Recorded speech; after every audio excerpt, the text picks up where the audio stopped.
you were citing.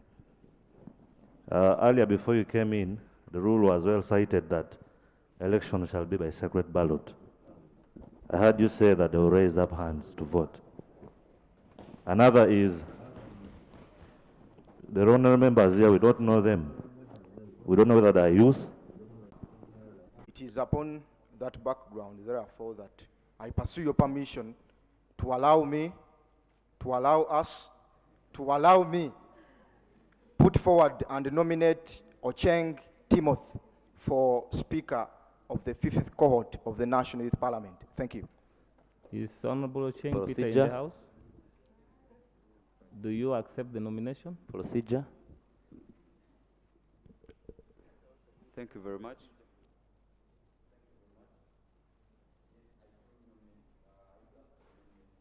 Is the nomination seconded? Procedure. The nomination has not been seconded. I've not seen anyone seconding the nomination. You are seconding the nomination? Okay. So we have one nomination so far. Procedure. The clerk, take note. Procedure. Procedure.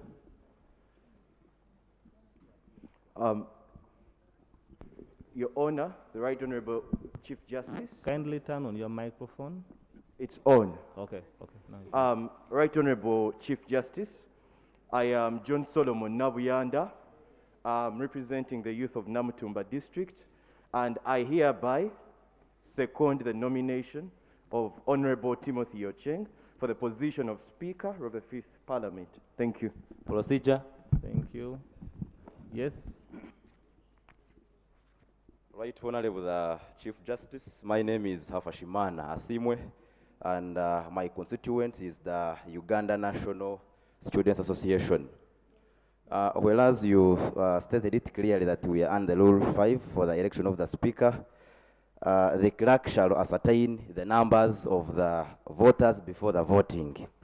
So I want to inquire if that has already been done. Two, like the previous speaker said, we want to be sure which members are here by giving us the list, or let us know of who is supposed to vote this.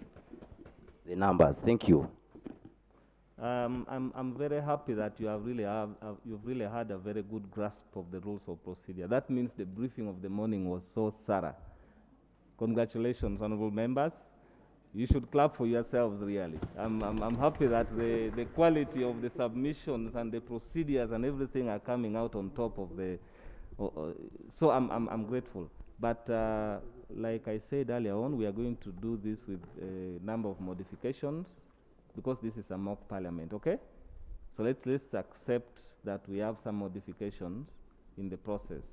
Otherwise, if we decide that we are going to go as per the rules, I'm telling you, we will not leave here.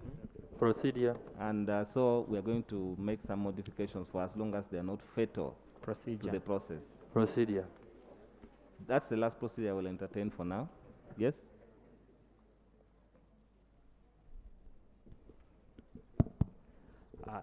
Thank you very much, the Right Honorable Chief Justice.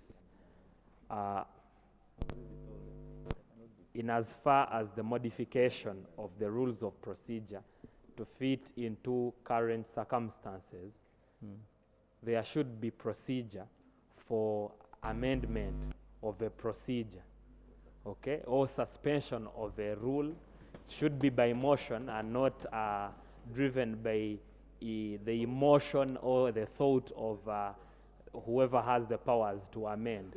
Because if we are to operate like this, then there wouldn't be need for me to raise and nominate someone under a procedure. I would just say I feel like this is the right person and we would proceed that way. But there are rules. So Rule 14,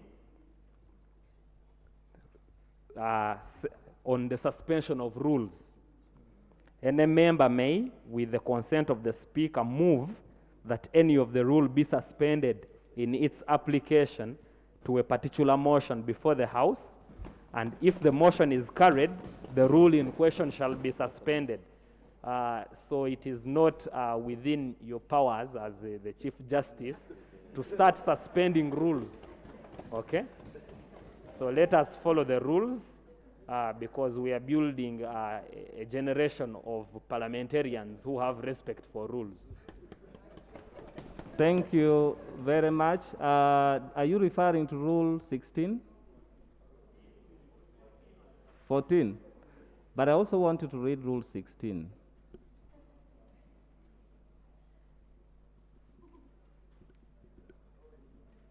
What does Rule 16 say?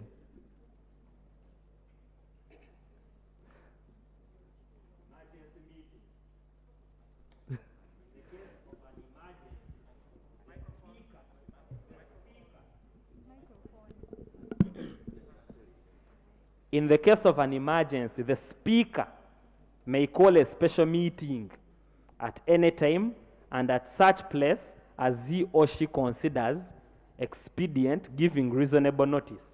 The rule Now, doesn't apply this. I realize you are using soft copies of old rules. Because hard copies haven't been handed over to us. Okay, so I'll guide you that a member may, with the consent of the Speaker, move that a rule be suspended in application to a particular motion before the House, and if the motion is carried, the rule in question shall be suspended. So the rule you are talking about is now Rule 16. And that rule requires that it is moved with the consent of the Speaker. Now, the Right, first Honorable, kindly, you're well, not the the Speaker. chair is listened to in silence, honorable members. When the chair is speaking, even when your speaker takes over, the chair is listened to in silence, and then you can challenge that afterwards. And there's also a procedure for challenging the decision of the chair. So if you want to challenge the decision, you'll also use the same procedure for challenging the decision of the chair. But what I'm saying is, if you want to suspend a rule by way of a motion, you get the consent of the Speaker. At this point in time, you do not have a Speaker. I am not a Speaker of Parliament. I am the Chief Justice whose job is to do only one thing: elect for you, help you, elect from amongst yourselves a Speaker of Parliament. So let's not read these rules with rigidity, but also at the same time, in the interest of time, like I said, we are going to apply these rules with modifications. So there are certain rules that you want to apply, but they only apply in a typical parliamentary setting where the Speaker is the one chairing the House. So at this stage, we have even decided not to move by way of motions because nobody has stood up to move that motion. If there was a motion on the floor, I would put it to a vote, but there's no motion on the floor. So, we have one person who has been nominated for the position of the Speaker. I would want to see... Procedure. On any other matter? On any other matter, not this? I have already ruled on this matter. There's a procedure for challenging the ruling of the Speaker or the Chair. Take your seat, Honourable Member. Will you please take your seat? Take your seat. Take your seat. I request you to take your seat. Yes, Honourable Member?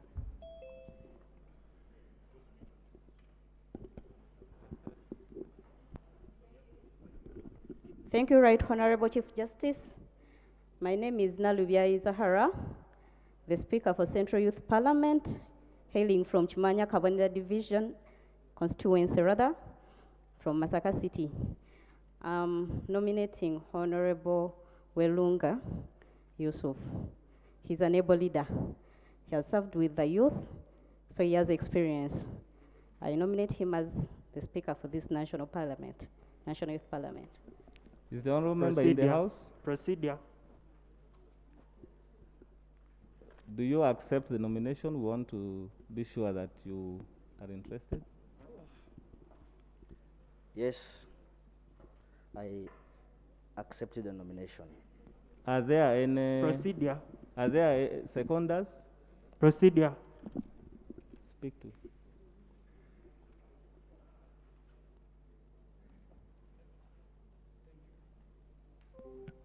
Thank you, Right Honorable Chief Justice. My name is Kakai Nimrod. I represent Right from Namisindwa. I second the nomination of Yusuf Werunga as the right and able Speaker of the 5th cohort of the Parliament. Thank you. Thank you. Yes, honorable member. Thank you, Right Honorable Chief Justice. I'm called Emma. I propose the nominations closed if seconded by members. Objection. Honorable members, there is a motion that the nomination be closed. Is there a seconder to that motion? Objection. Is there Objection. a secondment? Yes. Objection. Thank you. My name is Amanya Stewart from the land of milk and honey, Ankole. I nominate Honorable Nachigude Maria Spera. Honorable Nachigude. Procedure. We dispose one issue at a time. Let's dispose ours. I will accept your procedures. No problem. Yes. Honorable Nachigude, are you taking up the nomination? Nomination.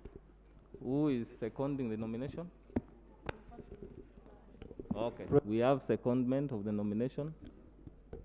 Procedure. Yes. Yes.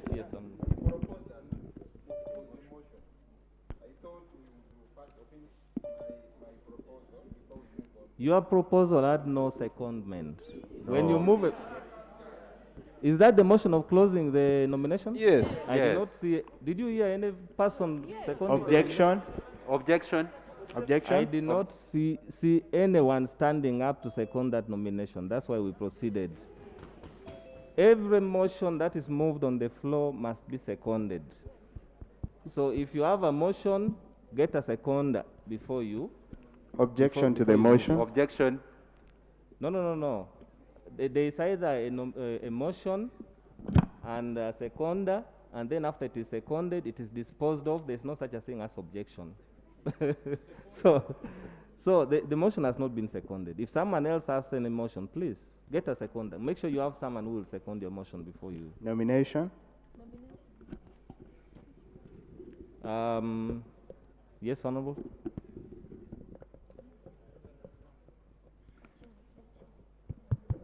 Thank you, Right Honorable Chief Justice. I'm called Maniraga Abraham, representing Kisoro District, Western Region. I hereby nominate Mr. Tyambaze Moses Laban as the Speaker of the National Youth Parliament. He is capable, he is a graduate teacher, and has been always been involved in the leadership of the youth. Thank you. Bulu? Laban. Do you accept the nomination? My name is Tyambaze Moses, a delegate from the Ministry of Gender. I hereby consent to the nomination. Thank you. Do we have the secondment?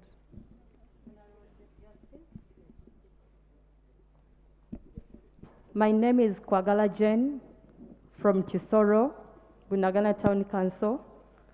I stand to second Tyambaze Moses. Thank you. Yes, Honorable. Thank you, the Chief Justice. My name is Daniel Olara, representing the people of Gulu City. I stand to nominate the Honorable Chan Emmanuel as the Speaker for this 5th sitting of the Youth Parliament. Secondment. Right Honorable Chief Justice. My name is Nyango Vanessa. I'm representing Northern Uganda. I'm the Female Youth Council of Gulu City. I rise up to second the nomination of Ochan Emmanuel. Thank you. Does Honorable Ochan consent?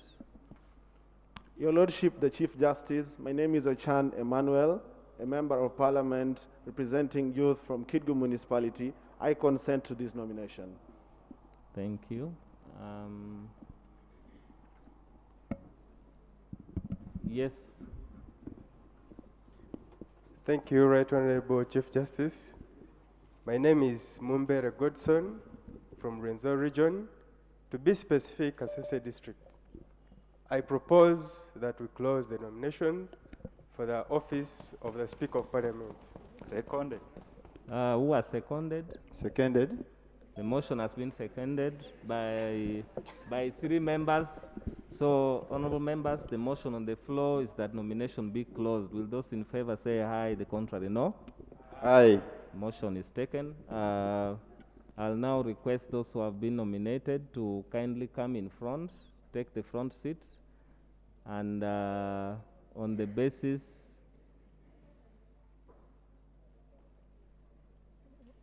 kindly let's do it faster so that we conclude this exercise and proceed to the next.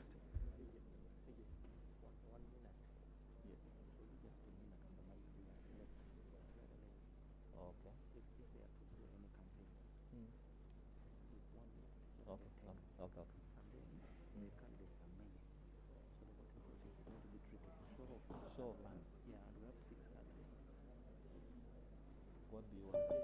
What do you want? No, it's the only method. It's the only method. That's the only method. I'm going to use 1 minute.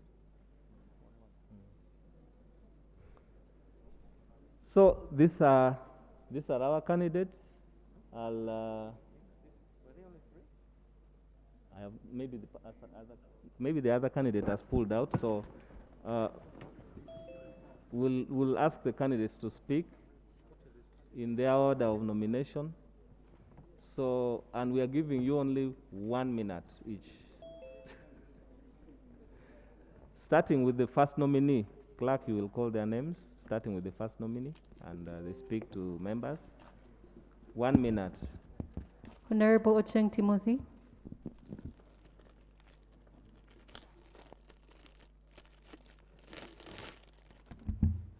Hello.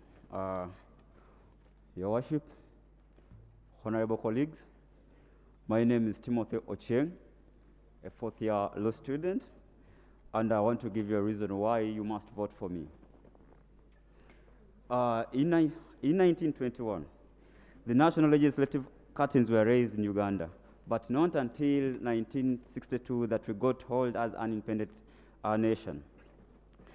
With our struggling economy, the legislative arm of government has done a very fundamental role in not only shaping the rules and the laws of this country, but as well as shaping the economic circumstances surrounding this country. Over the years, many patriots have sacrificed their lives on the altar of freedom. And today, I stand before you as any of you fellow youth, that I have the capability, I have the resolve, I have the ability to represent the youth of this country at any platform given the opportunity. I before you, just like many of you here, my story is similar with any of you here. I was born and raised in Atororo, to be specific, in the poor villages of Asingit, raised and fed by illiterate, economically incapacitated parents, but with ability, dreams of shaping this country, leadership-wise. I was able to attend various schools, but with me, they nurtured servant leadership, they nurtured integrity, they put in me delivery with transparency. I call upon honorable members to consider me for this role. I'll be able to represent at national level, I'll be able to represent you at a regional level, I'll be able to represent you at international level. I have the capacity and capabilities of lobbying and creating economic opportunities for these honorable members. And with inclusivity, I'll consider all regions of this country.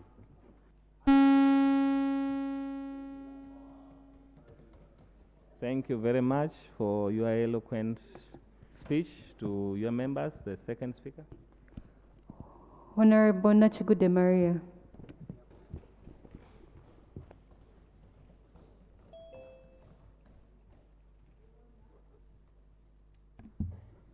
Your Honor, the Chief Justice and the right honorable members of Parliament available. My name is Maria Speria Nachigude, and I'm a 4th-year law student.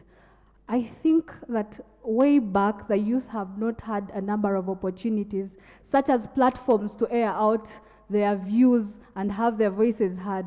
But I believe that with the institution of the National Youth Parliament, we have then gotten an opportunity to air out these views. Now the question is what happens after this parliament, which is what I seek to redress, right?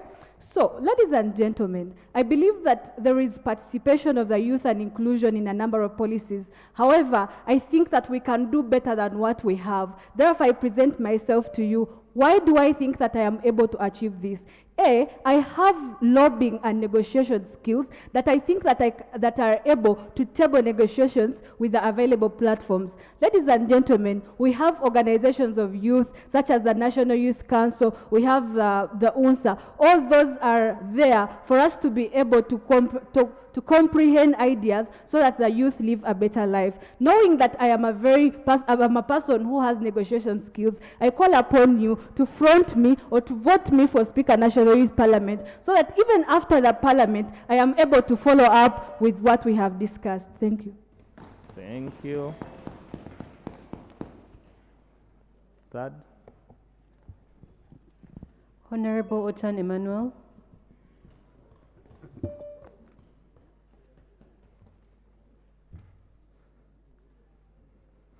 Your Lordship, the Chief Justice, honorable members, my name is Ochan Emmanuel. I am representing the people of Kitgum Municipality and the Northern Uganda Regional Youth Parliament. I stand on this floor today seeking for your support, members, as the Speaker for this House, because I believe that together we can generate a new breed of African leaders. We do not want to sit in this Parliament today and meet again in the next 1 year as we campaign for being the Speaker, the leader of the opposition, or any other positions.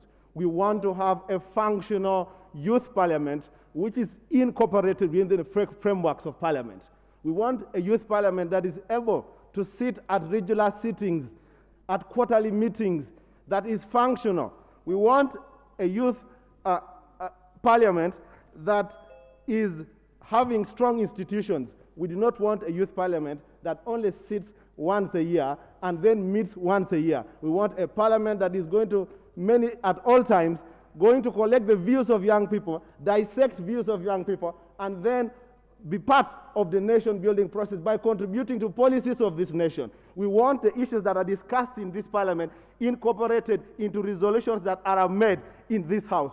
We want to come back here in a year or two. We want to come back here in 5 years' time as full members of this house, as who have been nurtured, who have been molded by this parliament. This is what I stand for. I stand for a parliament that is going to have conversation outside the boundaries of this house. I stand for a parliament that is going to strengthen youth institutions.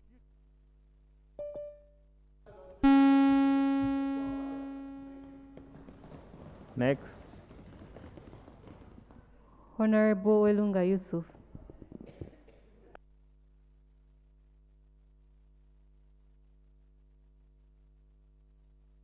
Put on your microphone. Every nation has thrived and developed because it has empowered the youth. Every nation has developed because the youth of a particular nation have defined their agenda. A simple question to the youth tonight. As the youth of the country, what is our agenda?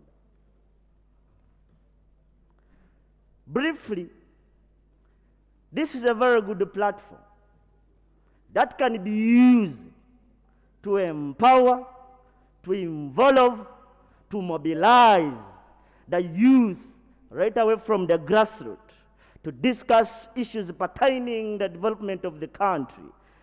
Work together with the youth-related institutions like NYC, like the youth leaders we have in Parliament, and ask them to table these views before on the floor of Parliament.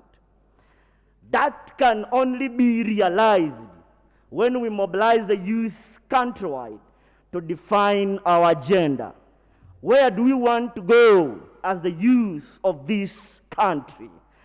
Therefore, my fellow youth, Welunga Yusuf is coming up to lay a platform, to involve all of us, to lobby and work with the available organizations for the betterment of this country.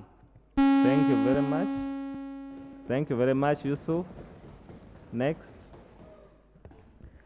Honorable Tuyambaze Moses.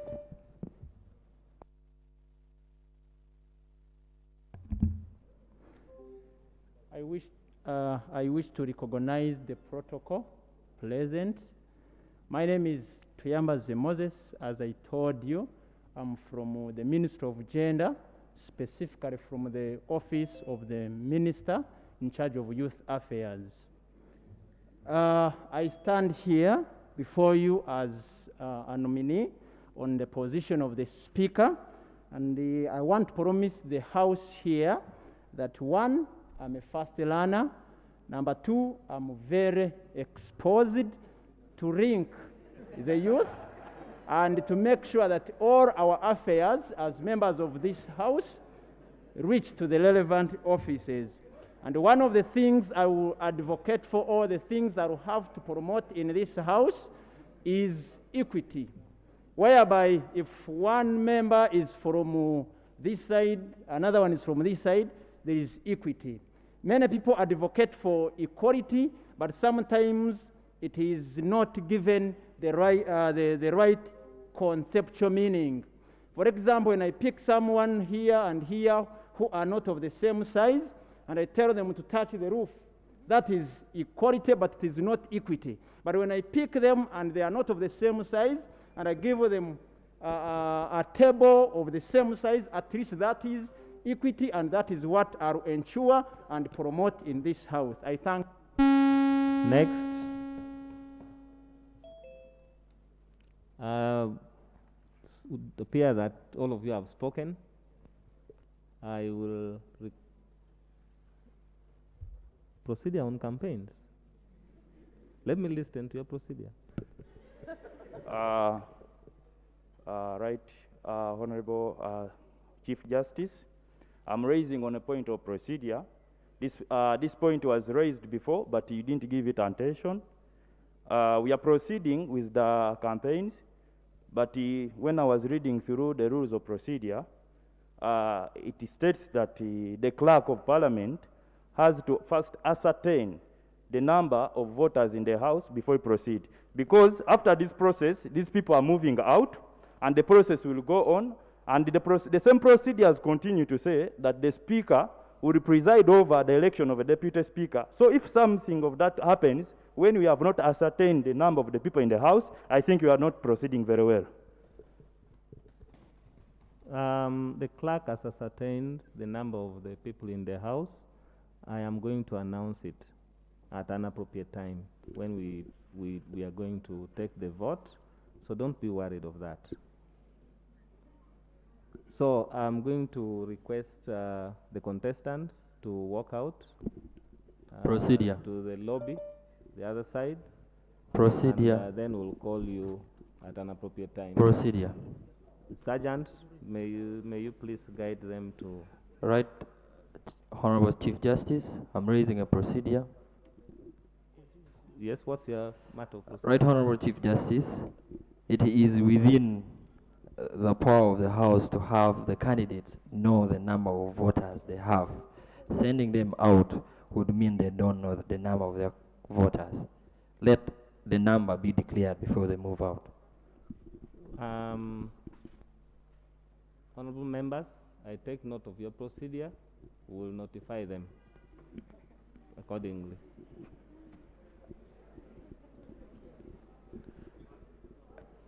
Procedure. Procedure. Procedure. Procedure. No. Procedure. Procedure. Procedure. Procedure. On the same matter? Yes. Yes.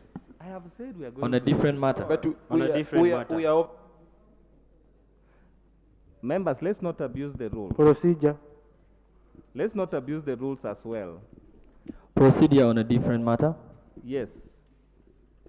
Right, Honorable Chief Justice, I raise on the procedure of voting that the procedure of Parliament does not give provision for online voting. I move to have only physical voting.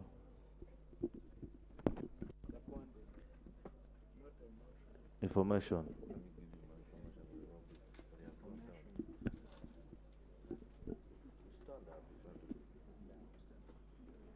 You have said that the procedure of Parliament does not allow for online voting. What specific procedure prohibits online voting? I may want to know that.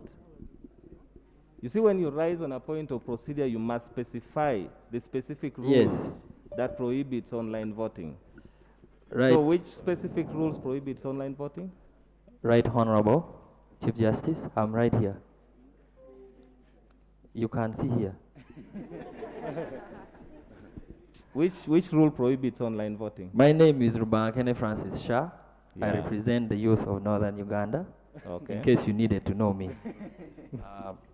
One, the fact that the rule of procedure does not provide for provision of online voting without any clear specification will need a motion to be moved in the House to have an online voting in this Parliament. I will also let you know that the rules were amended. I know you are reading your rules, your old rules. Some of them, you are downloading them from the internet. During the COVID-19, you may sit down. The chair is listened to while you are seated. Thank you, Chief Justice. Thank you very much. The COVID-19 pandemic brought fundamental changes to how we proceed as Parliament. But I want to remind you that every member can vote after the amendment of the rules to take care of COVID-19. So the rules were amended. Procedure. You may not be aware. On the same matter? I would like for you to clearly tell us the rules which were amended and how before we can proceed. The rules of procedure. Not by your declaration, sir. It is not by my declaration, but the rules of procedure were amended to allow members of Parliament to attend and participate in parliamentary proceedings online. Procedure. All members of Parliament have got the same rights. All members of Parliament have the same rights. Order.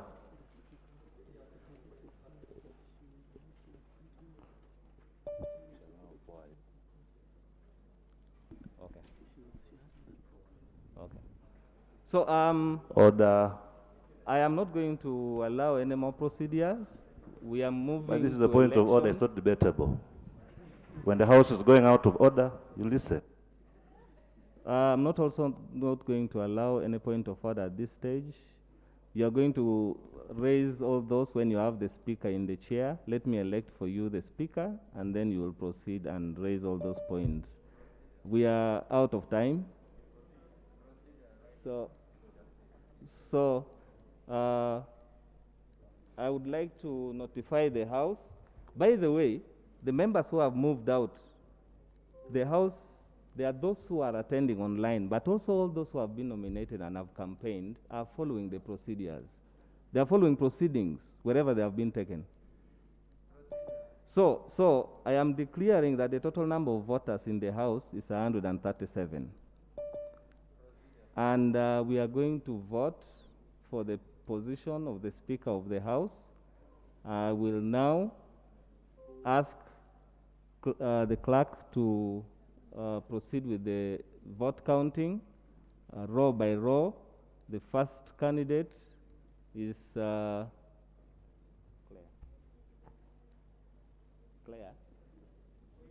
The list of members, list of candidates.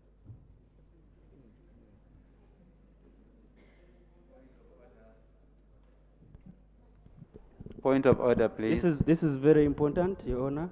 Honorable members, I have ruled that we are proceeding with the elections now. You will raise the point of orders after this process. We are proceeding with the elections, and you have not been permitted to speak at this stage. I will give you the opportunity to speak. From the chat online, and they seek engagement. They think that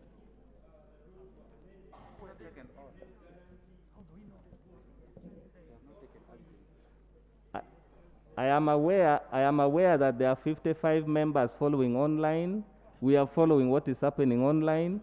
It is also displayed on the screens. If you may look out there, you will see on the screens the comments. So if all of us are going to May you, honorable member, may you take your seat, please? So we are taking into consideration online proceedings. We are following them. We know there are 55 members who are following online, and we are taking care of their interest. None of them raised their hands at any stage so far since we started proceedings. So if any of them is interested in speaking or raising anything, they'll raise their hands and they'll be seen. So at this point in time, I'll request those who support Honorable Ochieng Timothy to raise their hands, starting from members on my right. Information. Those in favor of Honorable Otim to be the Speaker of the House, will you please stand up to be counted?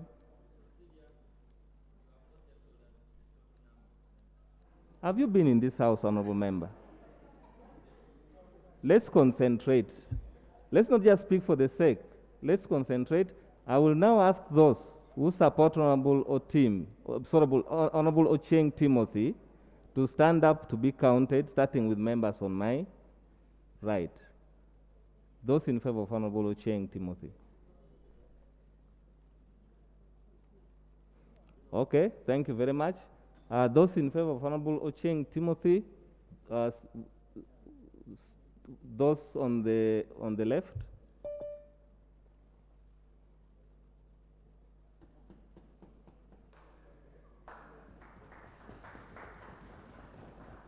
Thank you very much. Will those in favor of Honorable Nachigude Maria stand up to be counted, starting with those on my right? These are voters for the Honorable Nachigude Maria.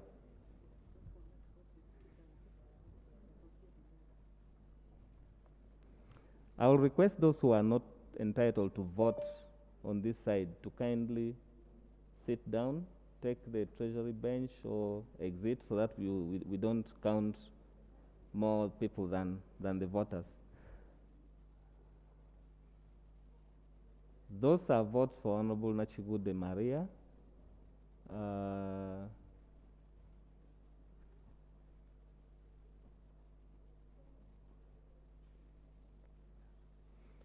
May I request those who are in favor of the Honorable Nachigude Maria on my left to stand up?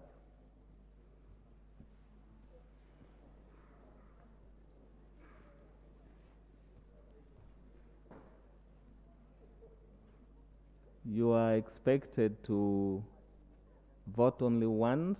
You'll vote for one candidate.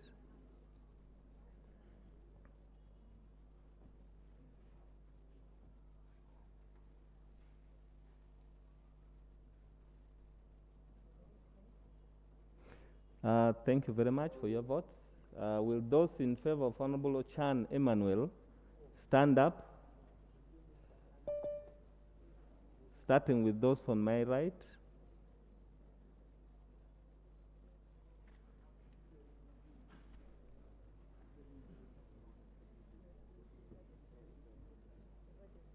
The person who raised.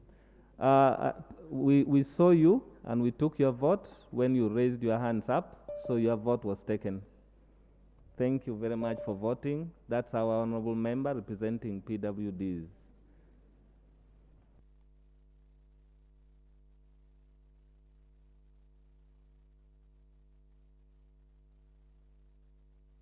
You may now sit down. I will request those in favor of Honorable Ochan Emmanuel on my left to stand up for their votes to be counted.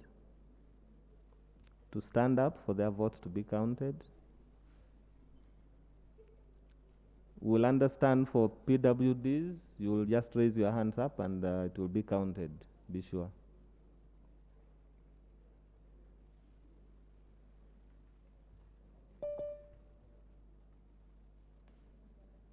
Done? Thank you very much. Will we now have those in favor of Honorable Wetunga Yusuf? Honorable Werunga Yusuf on my right. Yes.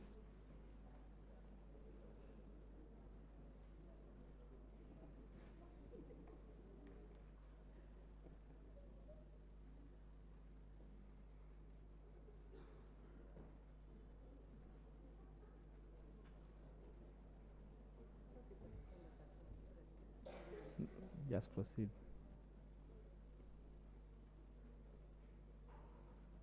Thank you very much.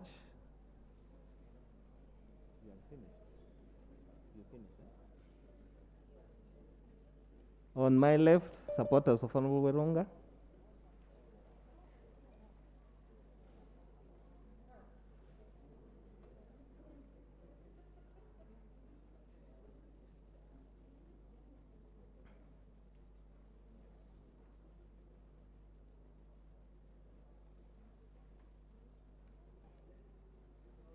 Are we?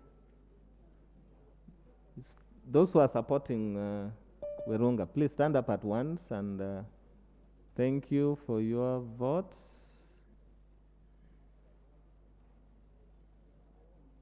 You may now sit down. Will I now ask those who are in favor of Honorable Tuyambaze Moses? On my right.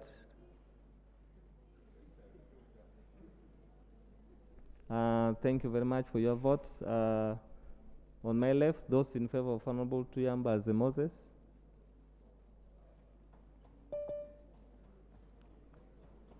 Thank you for your votes. I will ask you to tally. May I ask those who decided to abstain from the voting, those who decided to abstain from the voting, to stand up?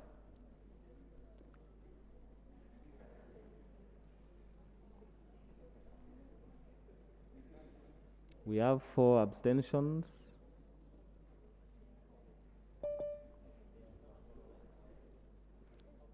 I'll expect those who are tracking online participation to give us an update on the online voting.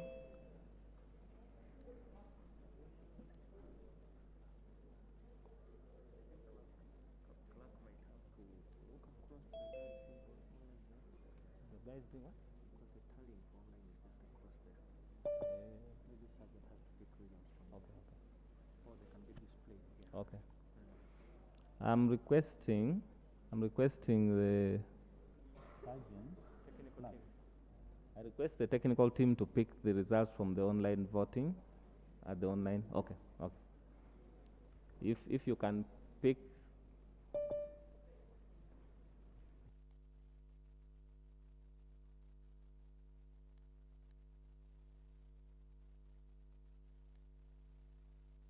I have been advised that the online system had some trouble.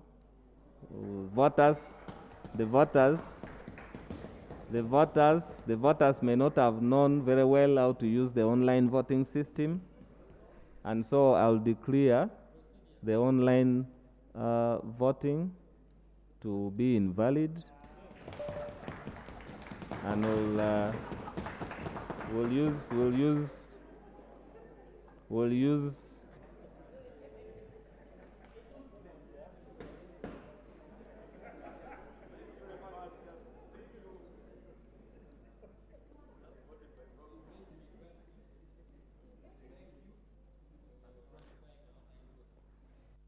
Honorable members, I did not nullify the online votes. I've just said we are not going to use them anymore because they are invalid because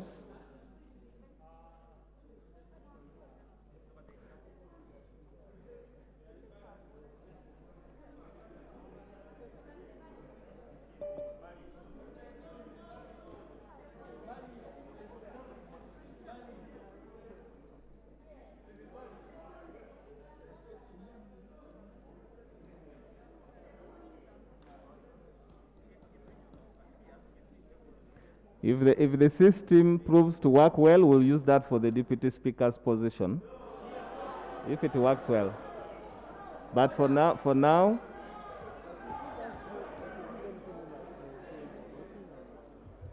we close the voting for the Speaker. I'm not going to accept any more point of procedure or order. We are only waiting for the results. And as we wait for the tallying for the Speaker, I'm going to ask nominations for the Deputy Speaker.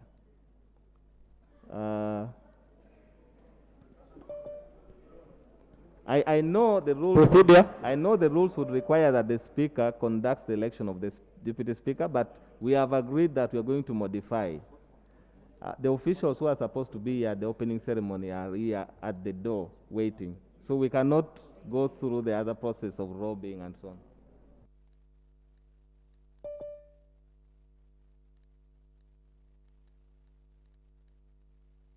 Okay.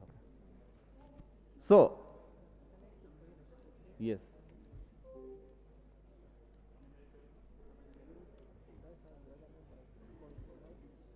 Yes. I'm now going to allow in the candidates. I have also seen the modifications on the voting. Speaker, deputy speaker, the winner becomes, under our circumstance, honorable members, the Right Honorable Speaker of the Parliament of Uganda is out waiting for us. We have delegates from the diplomatic missions. We have a number of people who are just at the door and they're leaving in the next 20 to 30 minutes. I'll request you to bear with me that to make this fast enough to allow them to be with us, we have to make a decision now. If we want them to be with us, we will have to allow the speaker to be the winner of these votes and the deputy speaker to be the runner-up. But if we don't, if we choose that we are going for fresh elections, then we should allow that we allow the Right Honorable Speaker of the Parliament of Uganda and the other dignitaries who have meetings elsewhere, we should be able to excuse them, and then we proceed with our elections. So, can I ask those in favor of the procedure I have proposed to say aye, and those who do not favor this procedure to say no?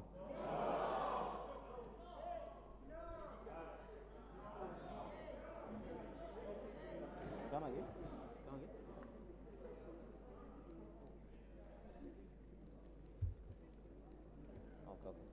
Okay.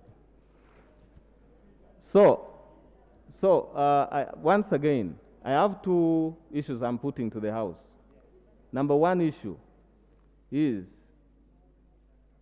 either we are going to allow our dignitaries to come here and take us through, and we follow the program as it is by going with the votes that I have here, or we agree that we vote the deputy speaker, and in that case, we can actually choose to postpone the vote for the deputy speaker and do it afterwards. Is that okay? Okay. Okay. Now, in that case, I'll declare the speaker. We will get our dignitaries to come in. We go through the official opening ceremony, and then we'll come back, proceed to elect the deputy speaker, and proceed with the rest of the program. Do we agree with that? I think that's a good compromise. I've just received the results.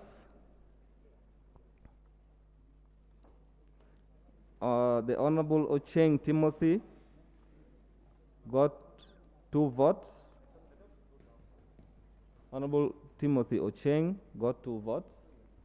The Honorable Nachigude Maria got 41 votes. Yes. Honorable Nachigude Maria got 41 votes. Honorable Ochan Emmanuel got 20 votes. The Honorable Ochan Emmanuel got 20 votes.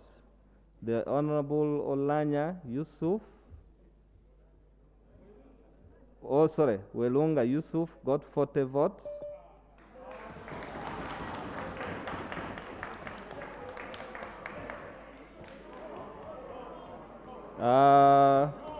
The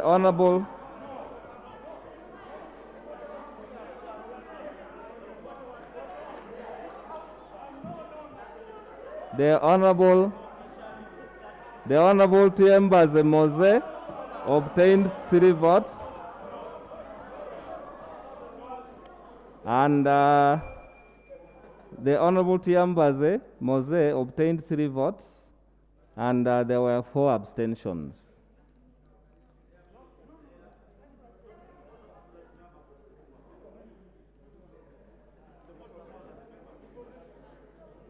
And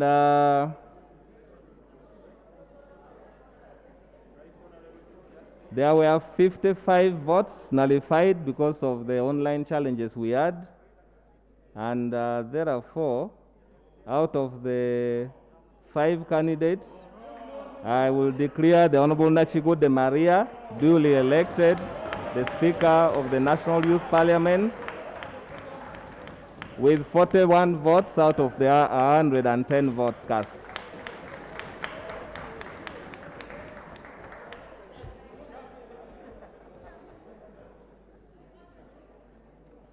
Honorable members, these were your votes that were conducted in broad daylight.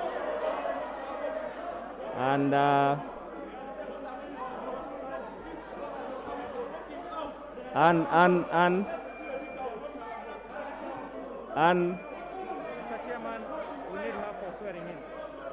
I need, may I?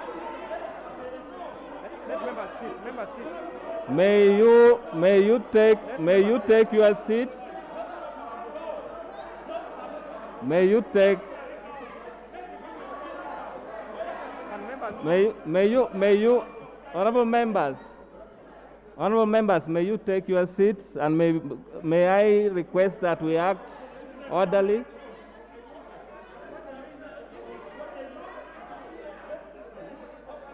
Can we take our seats and listen to each other? Let's act orderly. Even when we are dissenting, there are procedures for dissenting. There are established procedures for challenging election results. Yes, honorable member?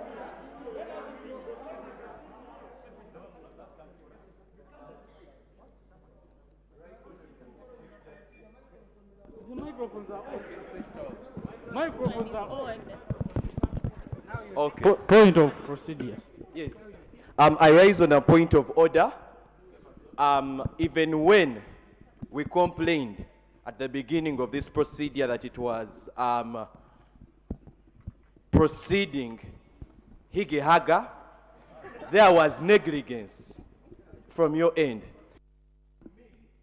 As a representative from Please use your phone.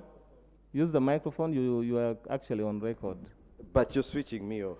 It is not me switching anyway, you off. As a representative from the opposition, I want to first and foremost appreciate the fact that a candidate, a speaker, has been selected on our behalf. So, on my point of order, we have the sergeant at arms. Point of order. If there is any member that is disagreeing or dissenting from your imposing, kindly throw us out. Point of order. Honorable members, I think it is okay to dissent. And a parliament is a place for debate. You can only debate because there are 2 positions. And it is acceptable that we express our dissents. All I request is let's be orderly and let's raise our issues in an orderly manner. But more importantly, specifically, I have had members raise issues and concerns related to the voting of the speaker. I have no powers to revise this. There are established procedures for challenging the election of the speaker, and I will guide that you use the procedures for the challenging of the election of the speaker or deputy speaker for purposes of challenging these elections. You raised the issues of online voting. I listened to you, and I nullified the online votes. On the question of the vote counts, we counted them here. If you were doing your own count, you probably would have compared. I hope some of you who are dissenting are done their own counts. That is good evidence for you to challenge the election of the speaker if you did your own count. But the official count are those done by the clerks, those done by the technical officials. Because if I took a count from the leader of opposition or the count from the leader of government business, which side would accept the results? No one would accept the results. So we're proceeding with the results as they are, and any person dissenting will use the established procedure for challenging the results. At this stage, I'm going to request that the duly elected Speaker of the House comes and takes the oath. for Speaker.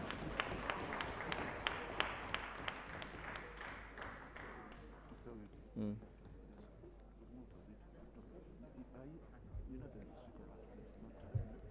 The Speaker does not?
Authorize you to take the oath of Speaker.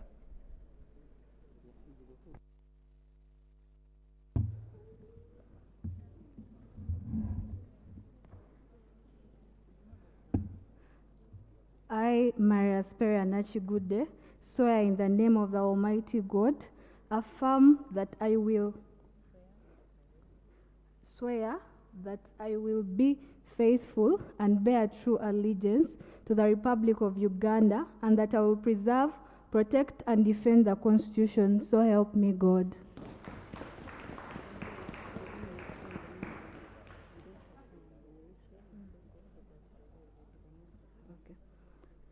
I, Maria Speria Nachigude, do swear in the name of the Almighty God that I will at all times well and truly serve the Republic of Uganda in the office of Speaker, and that I will support and uphold the Constitution of the Republic of Uganda by law established. So help me God.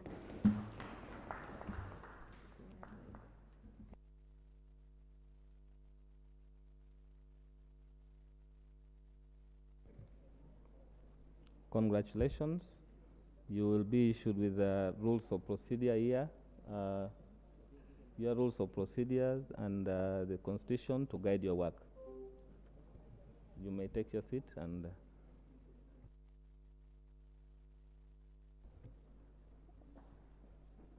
at this point I'm going to request for your patience that we may usher in the delegates who are coming to officiate at the opening ceremony, and thereafter we'll proceed with the election of the Deputy Speaker and other programs as per your resolutions. Is it okay? Yeah, so I'm suspending for 1 minute to allow us to usher in the rest.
I didn't tell you that I'm going to vote for you. I have a candidate. I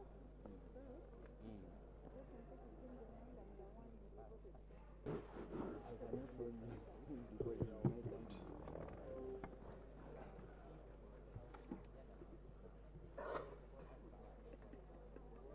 I've started the conversation with this week.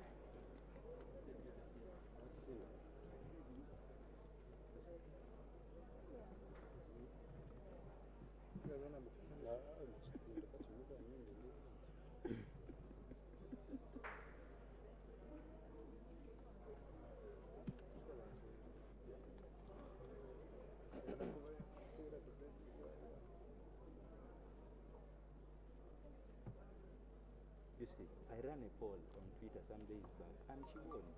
She had to win. The strategies you put in these things, they are not just an overnight thing. You don't just wake up and win.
Because the guy has one else, winning, just try. That is our main idea.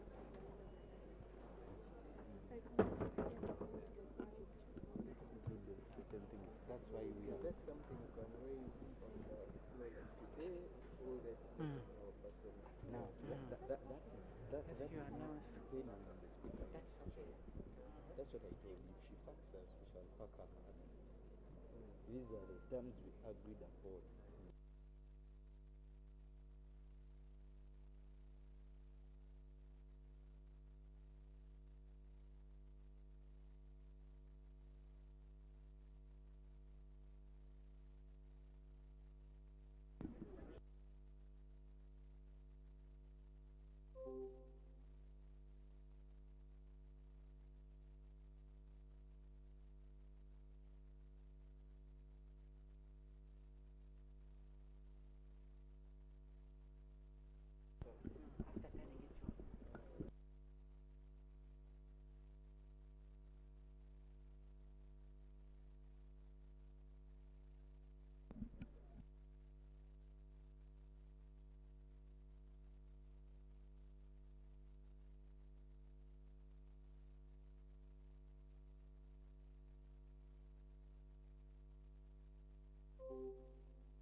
Honorable members,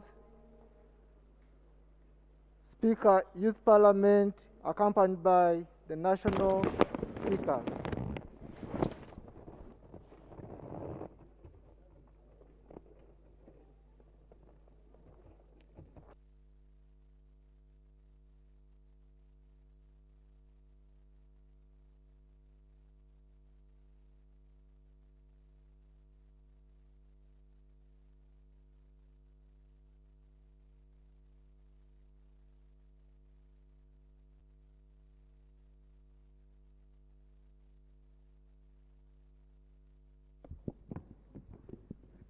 The National Anthem. O Uganda, may God uphold thee.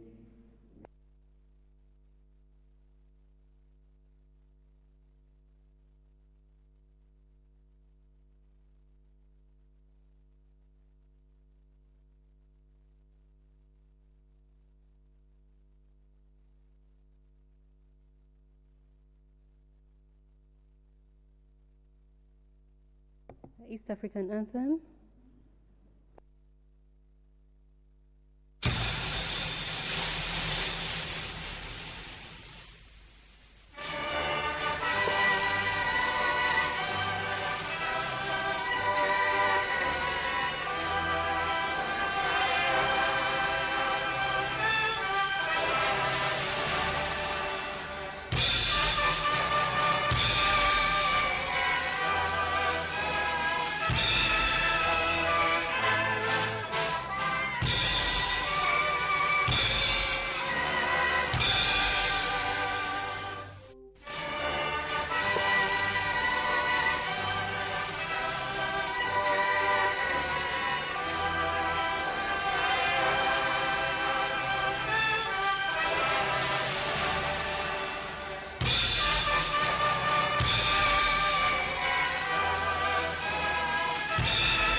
Faraz.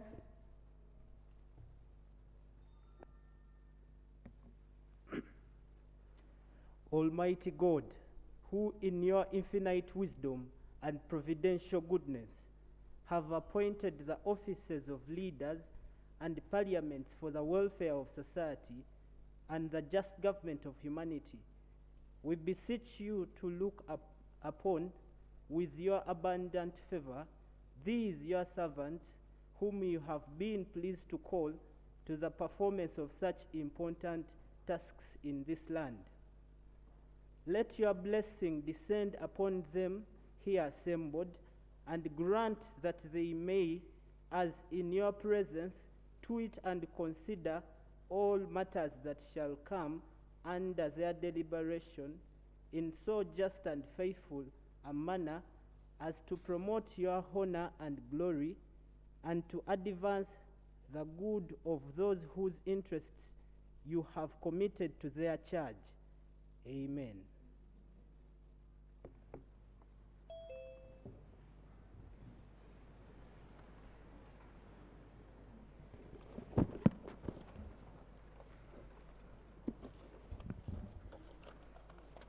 The right Honorable Speaker of the Parliament of the Republic of Uganda, the representatives of the diplomatic missions present, the Clerk to Parliament, members of the civil society organizations, and distinguished ladies and gentlemen, protocol observed. I welcome you to the official opening of the National Youth Parliament, and our program will run as follows. We'll have brief remarks from the Clerk to Parliament and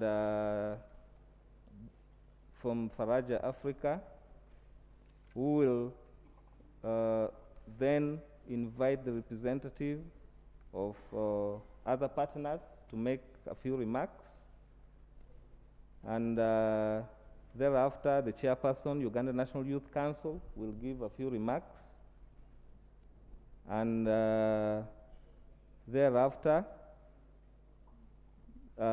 we'll have brief remarks from representatives of the diplomatic missions and the youth member of parliament on behalf of the other youth members of parliament. Upon these remarks, the Right Honourable Speaker will make his speech to officially commemorate the opening of the 8th sitting of the 5th meeting of the National Youth Parliament of Uganda. That will take us up to a point upon which the sitting will be suspended before the Speaker of the Youth Parliament takes over thereafter. At this point, let me take this opportunity to invite the Clerk to Parliament to make his remarks.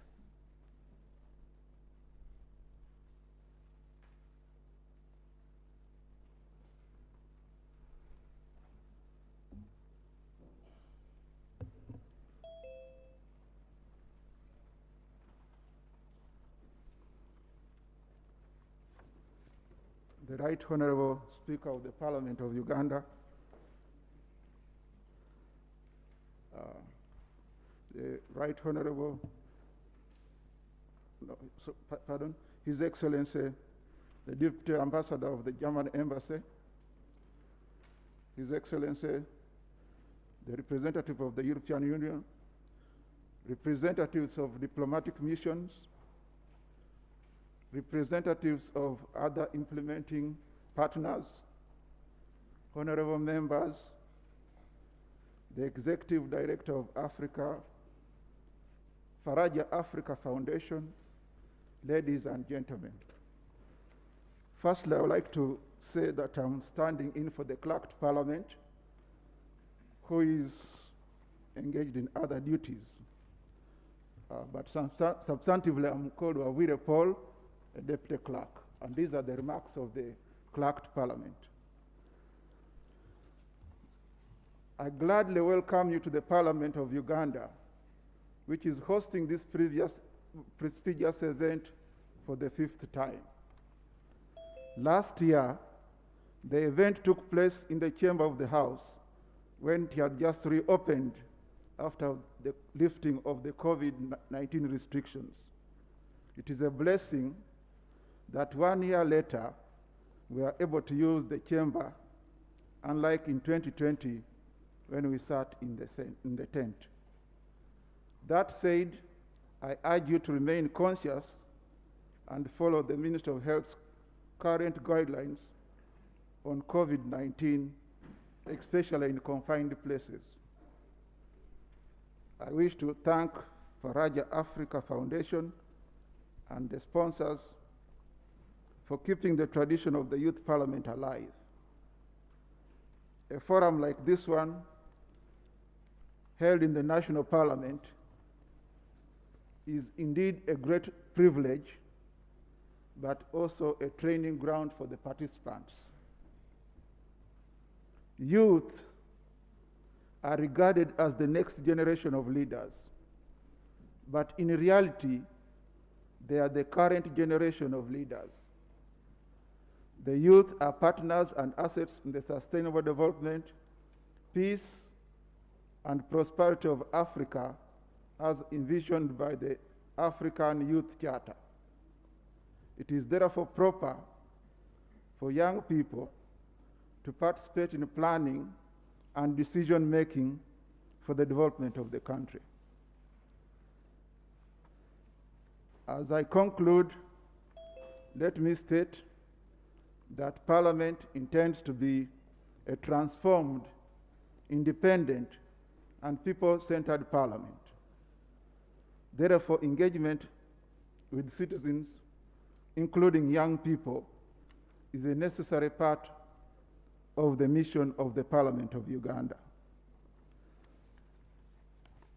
The Office of the Clerk Parliament will receive the resolutions of the Youth Parliament and present to you, Madam Speaker, for your further action. I would like to wish you fruitful deliberations and pledge continued support towards the Youth Parliament. Madam Speaker, let me just report also that in the preliminaries, they have elected Honorable Nakimbugwe Sara as the Speaker of Parliament. Nachigude, sorry. I'm sorry. Nachigude, I'm sorry, she's called Nachigude. But that was the people's decision. Okay, let me also take this opportunity to request the participating members, according to regions, to stand up in recognition by the Speaker. Those from Northern region, please stand up.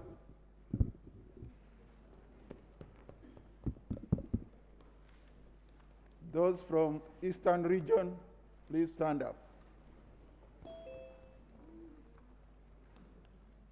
Those from Western region, please stand up. And finally, the honorable members from the Central region, please stand up. Madam Speaker, this is the Youth Parliament. In our midst also there are officials from the Ministry of Gender, the National Youth Council. You may stand up, please, for recognition. Ministry of Gender, the National Youth Council, and implementing agencies.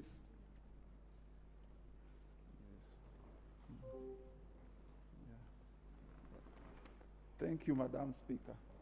Perhaps there was an oversight. Honorable Court Boniface, the chairman of the Youth Parliamentary Caucus, I'm very sorry I didn't recognize you.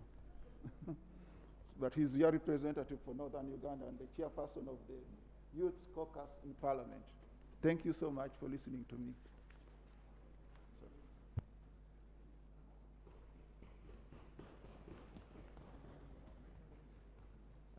I'll request a representative from Faraja Africa to take the opportunity of making his speech.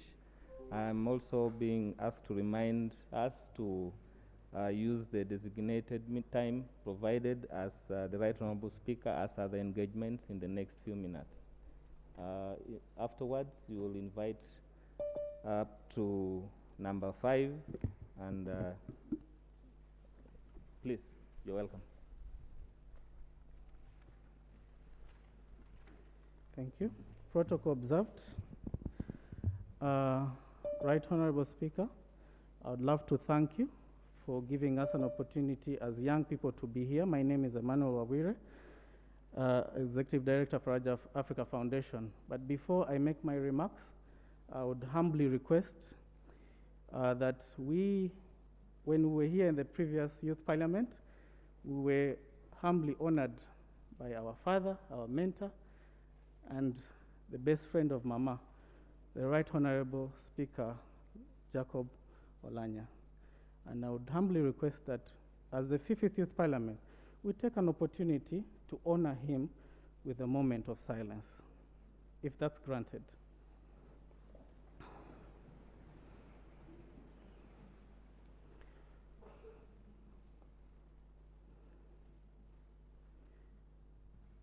May his soul rest in perfect peace. Madam Speaker, I'd like to say that the Youth Parliament is a space that us as young people, as represented here, with also young people with other special abilities, also young people from Rwenzori, we believe that in these spaces in Uganda where the civic space is reducing constantly, we believe that Parliament as our home can be able to bring young people to the board on making key decision making or to be part of the making of the decisions in the country. And I'd like to ask members of Parliament, members of the 50th Youth Parliament to give an applause to our Speaker who has allowed for us, our issues to come on the floor. Right Honorable Speaker, I'd like to report that young people sat, over 420 young people sat in 7 different sessions of the 50th Youth Parliament, in central Uganda, in Masaka, in western Uganda, Ankole, in Mbarara, in Greater Rwenzori region, in Fort Portal, in Arua, in Gulu, and in Mbale, and in Jinja. And the young people's voices were aggregated into a petition that you will be receiving on your office. I'd also like to say that this is now the 8th sitting of the 50th National Youth Parliament here.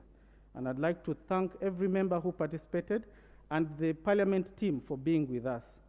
I'd also like to report that this would not have been possible without the support of our partners. We believe that we can only create the platforms, but at the end of the day, movements and engagements need partners.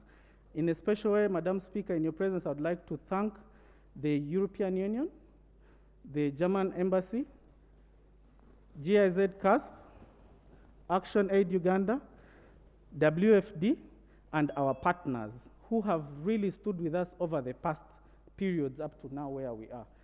In those few remarks, I'd like to welcome all of you here, and I would like to say thank you to the Parliament team, and would like to invite the next speaker. Thank you so much.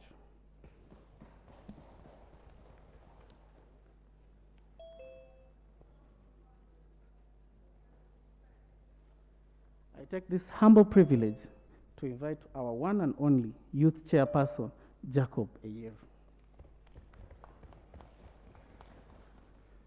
Thank you so much. I thought that it wouldn't be myself. Right Honorable Speaker, the head of the delegation of the European Union, my brother and able leader, Comrade Okot Boniface, members of the diplomatic corps, members of the youth parliament, ladies and gentlemen. Where I come from in Soroti, we say Yoga Bunere, meaning warm welcome. I will speak for a very short while in the interest of time. The word parliament comes from the French word parler, which is to speak. And I hope that this gathering of young people is going to be able to be a platform that you can utilize to amplify to this country yet again the issues that young people face. I know that there are very many platforms through which young people can speak, but the epitome of our practice of democracy as a country remains this small room where you are now privileged to sit. Many of you do not know the opportunity you have received. In Uganda today, you have 9.5 million voices between your age group of 18 to 30. And you now speak as only among about 120 in this room that are supposed to represent the plight of those people, represent their concerns, but also demonstrate their capacity to be the next faces of leadership in this country. The Right Honorable Speaker has been at the forefront of ensuring that platforms of young people are visible. She has been at the forefront, as you will hear from Comrade Okot, of the voices of youth in Parliament, not just youth MPs, but youthful MPs being seen as voices of great addition and great concern in this country. Today is not my day. Today is your day. And I want to say very strongly that use today to demonstrate to this country that the young people of this country have ideas, they know the issues, but they also have the capacity to determine direction. I look forward to hearing, I look forward to listening, but most importantly, I look forward to the rejuvenation of the capacity of young people in this country to believe in yourselves and to lead your own development. I thank you.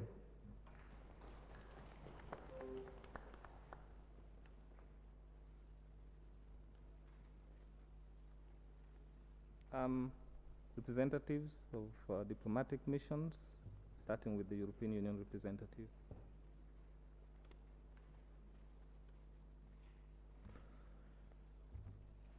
Right Honourable Speaker, Honourable Member of Parliament, the Clerk to Parliament, representative of Ministry, Departments and Agency, the Chairperson of the National Youth Council, the Deputy Head of Mission, German Embassy, youth leaders, representative of civil societies, ladies and gentlemen. On behalf of the European Union, I'm delighted to be here with you today in the Parliament of Uganda. Seeing youth participation made a reality at national level in this 5th National Youth Parliament, whose theme is intergenerational solidarity, creating a space for all ages. First, let me take this opportunity to congratulate the Right Honourable Speaker upon your election to this position. Indeed, we wish you a fruitful term of service. We also appreciate the Parliament of Uganda under the office of the Right Honourable Speaker for ensuring that young people are provided a space to participate in legislative processes. I wish to acknowledge and appreciate the commitment of all stakeholders represented here in making meaningful youth participation possible and creating a space for young people's concerns to be considered in national planning and development through existing legal, legislative and policy structures. We are glad that with the support of the European Union and the German government through CUSP, the Civil Society in Uganda Support Program, youth representatives from across the country are meeting here today with political leaders and decision makers as we convene the 5th National Youth Parliament. We've also been informed that 3 motions have been prepared by the young people for today's House sitting following a participatory consultation process organized by Faraja Africa Foundation across the country. In Europe, the year 2022 has specifically been dedicated as the European Year of Youth in order to shine a light on the importance of youth in building a better future, a future that is more inclusive. The European Union in Uganda has a long history of working with youth through its development cooperation. This has been through various projects providing resources for skilling, employment creation, participation in policy and development processes, and organizational development for youth organizations, among others. For instance, just last month, the government of Uganda and the European Union partnered towards the third African peer review mechanism Youth Symposium in Kampala. The symposium was a landmark event bringing together young people from Africa and Europe to debate youth participation in development. There are currently ongoing skilling and employing creation projects funded by the European Union worth €3 million through partnership with various civil society organizations. Through a local call for proposal process, some €4 million will be contracted this year for activities that empower youth economically and support their engagement in policy processes and activities that prevent and respond to teenage pregnancies. To ensure youth engagement, the European Union delegation will also set up a youth sounding board as a space for young people to engage with the EU on its development cooperation. Making youth voices heard is important if the 2030 Agenda for Sustainable Development is to be achieved. To address the critical mismatch between youth, labour demand and supply, the European Union launched in 2020 the Skill, Attitude, Governance and Anti-Corruption Programme worth €5 million.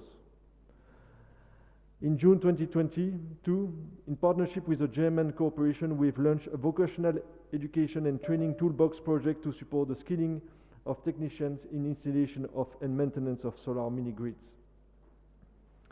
This year, together with Belgium, we will commit additional €50 million to support skilling and job creation, to contribute to increasing the availability of qualified workers and the employability of youth, as well as creating new job opportunities in green economic sectors such as sustainable agriculture, renewable energy, green construction, ecotourism and hospitality, circular manufacturing and ICT. To support action to increase social inclusion and gender equality, the EU, in cooperation with Belgium, Germany and the United Nations, will also allocate €60 million to support quality education, especially for adolescent girls, while also addressing sexual and reproductive health and rights and sexual and gender-based violence. The European Union and its member states also support youth engagement in the key issue of climate change and environmental conservation. As part of the National Greening Campaign, the European Union supports woodlot and tree planting establishment through environment and climate change clubs in schools. As I conclude my remarks, let me say that leaders need to acknowledge that, in line with the event theme, youth are not only the future, but they are also the present. The young people need access to services and opportunities today, not tomorrow. I also urge the young people and youth leaders present here today to walk a dignified path which aim at creating a corruption-free future for Uganda, where young people in decision-making do not betray their peers by becoming corrupt and abusing their power. Young people gathered here are people committed to make a real difference and be a central actor in shaping a brighter future for all of us. On behalf of the European Union, I wish you all fruitful deliberations. Thank you very much for your attention.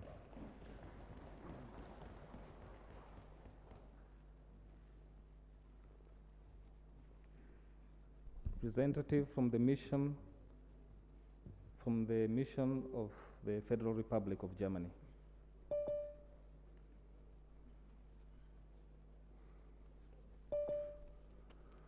Right, Honourable Speaker of Parliament, Honourable Members of Parliament, the Deputy Clerk, representatives of ministries, departments and agencies, the Chairperson of the National Youth Council, the head of the governance section at the EU delegation, youth leaders, representatives of civil society, ladies and gentlemen. It is with great pleasure to give opening remarks on behalf of the German government on this important occasion. Today we have gathered here in the Chamber of Parliament, the democratic heart of the Republic of Uganda, to give the young generation a voice, to give young people a venue to raise their ideas, wishes and concerns, as well as to ensure that we hear the young generation and involve it in governmental decision-making processes. I'm very pleased to witness the convention of the 5th National Ugandan Youth Parliament today. Youth parliaments, in my perception, are important strategic instruments to help the youth express their views and to foster effective youth participation in public policy processes here in Uganda, but elsewhere as well, for example, in my own country, Germany. Youth parliaments help us embark on a democratic process with the goal not only to make politics for the young generation, but also, and this is very important, with the young generation. I'm glad that German Development Cooperation is able to contribute to this process of stepping up the voices of the youth here in Uganda. The Strengthening Governance and Civil Society program, co-funded by the European Union, has supported our local partner Faraja Africa Foundation to stage a round of regional youth parliaments on the important topic youth participation in planning and budgeting processes. The discussions from the regional level now feed into this 5th National Youth Parliament. It is evident that poverty, hunger, violence, conflicts and climate disasters affect the young generation particularly strongly. As future generation, youth have a personal interest in making sure that we overcome these problems. They are also an important driving force behind innovative ideas to tackle these challenges. Young people are agents of change, and we will not achieve sustainable development if we disregard their views on social, economic, and ecological matters.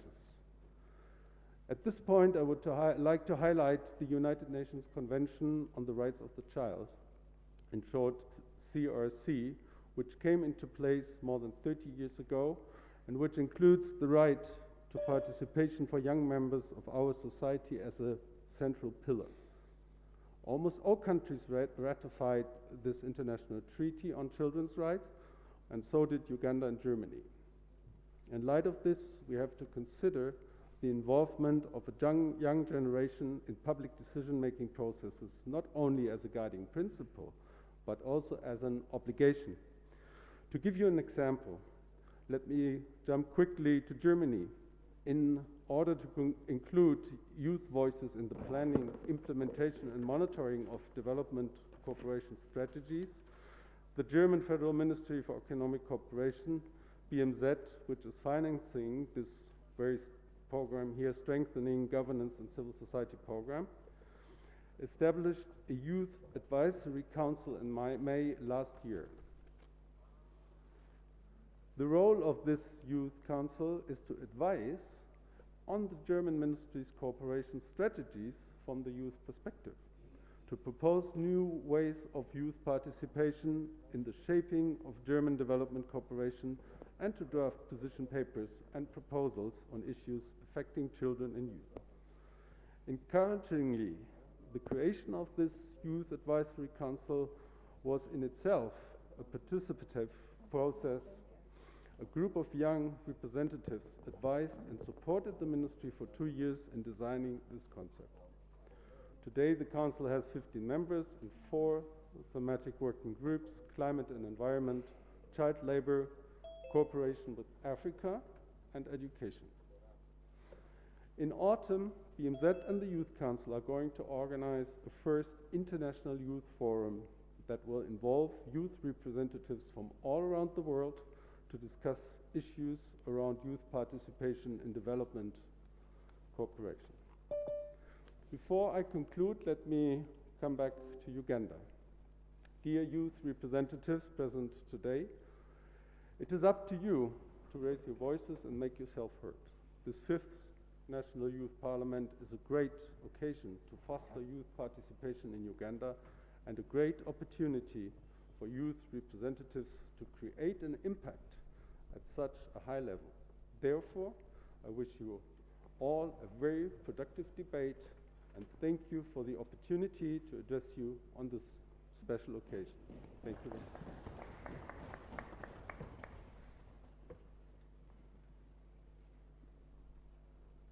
May I invite the youth member of parliament for Northern Uganda to make his remarks, and thereafter invite the Right Honorable Speaker of the Parliament of Uganda to officially commemorate the sitting of the 8th sitting of the 5th meeting of the National Youth Parliament. Honorable Member.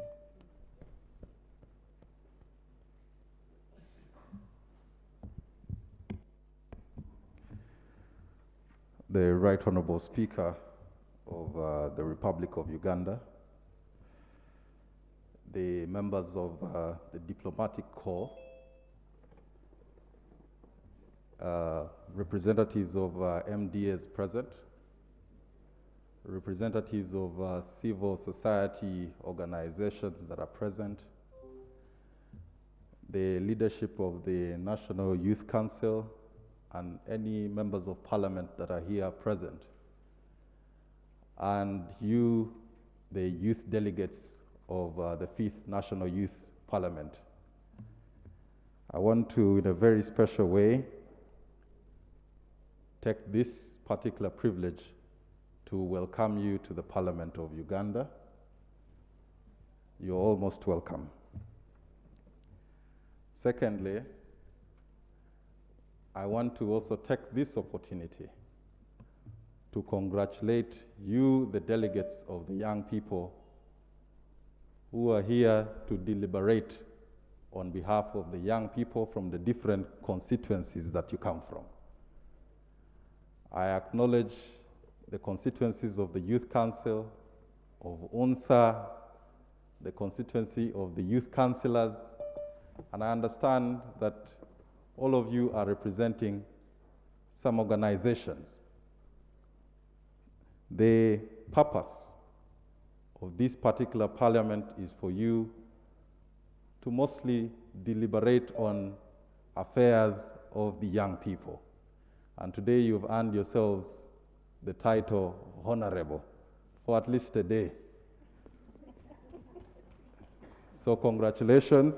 And I know when you go back to your homes, probably the title Honorable will still stick on you.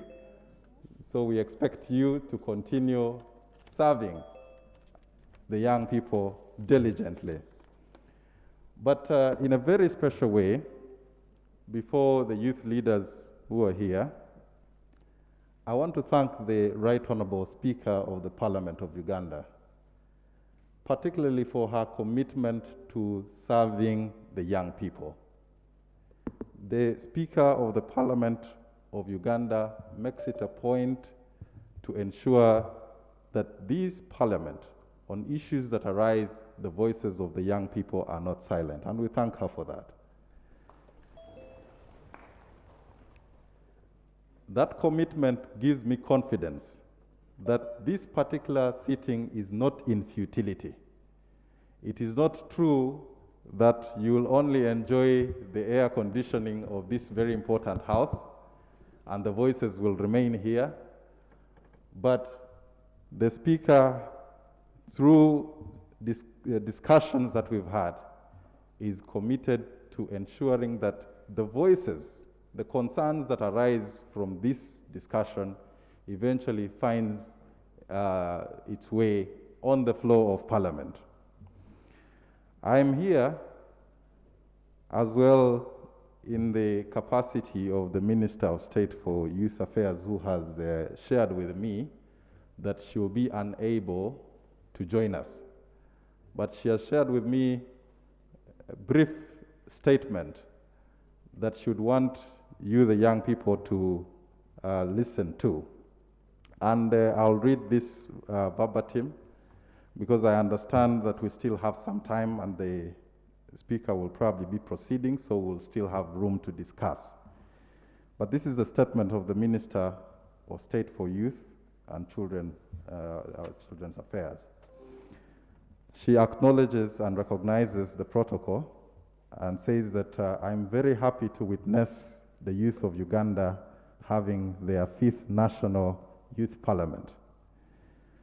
The participation of young people in mock parliamentary sessions is part of the strategy to expose and sharpen young people's embrace of democratic principles.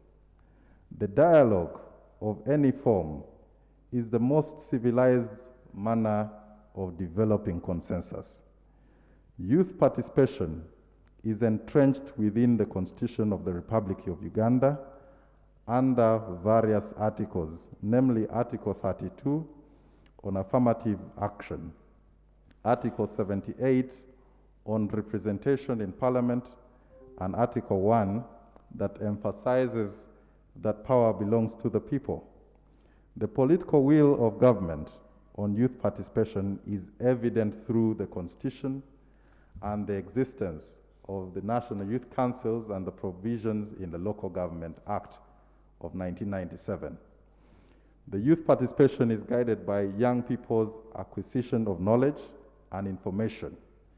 You can only meaningfully participate in any debate at any level if you arm yourselves with data and information. Young people must seek the power of ICT and strive to be relevant at all times. But I caution you also not to misuse it. The youth must equally utilize their education to discover new solutions to problems, but also seek to innovate ways of making life easy and sustainable. Finally, in whatever you do as youth leaders, seek to build an intergenerational solidarity across ages and seek to leave no one behind. We have taken serious note, we'll take serious note of your views and concerns, and these concerns will be discussed through the most appropriate channels of government. And she says thank you to the delegates of the young people. And finally, on my own behalf, I want to state that the greatest resource of our continent will continue to be our young population. It is never the gold or the diamonds, but your energy as the young people. Take advantage of your numerical strength, your vibrance, and innovations to progress our continent. I wish you good deliberations, and we'll be here to listen to the discussions as they go on. Thank you very much. I take this particular honor to welcome the Speaker of the Republic of Uganda. Right Honorable, you're most welcome to officially launch the 5th National Youth Parliament. Thank you. The Speaker of the Youth Parliament, the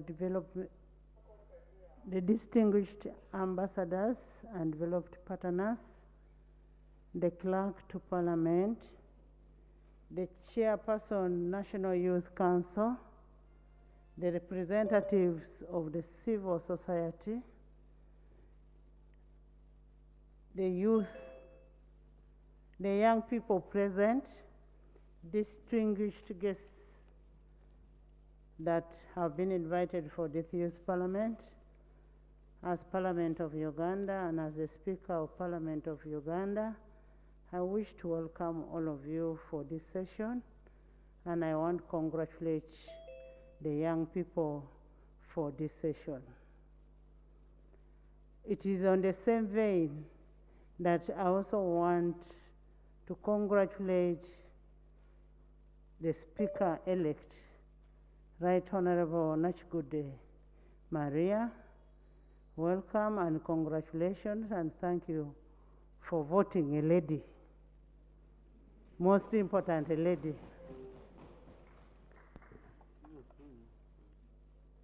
I also wish, in a special note, to thank the civil society, the development partners, for making this happen today. Thank you so much, and will always remain a people-centered parliament as Parliament of Uganda. We want to work to partner with you to ensure that the parliament works together with the youth parliament. We are very grateful that you've made this day happen. Thank you so much.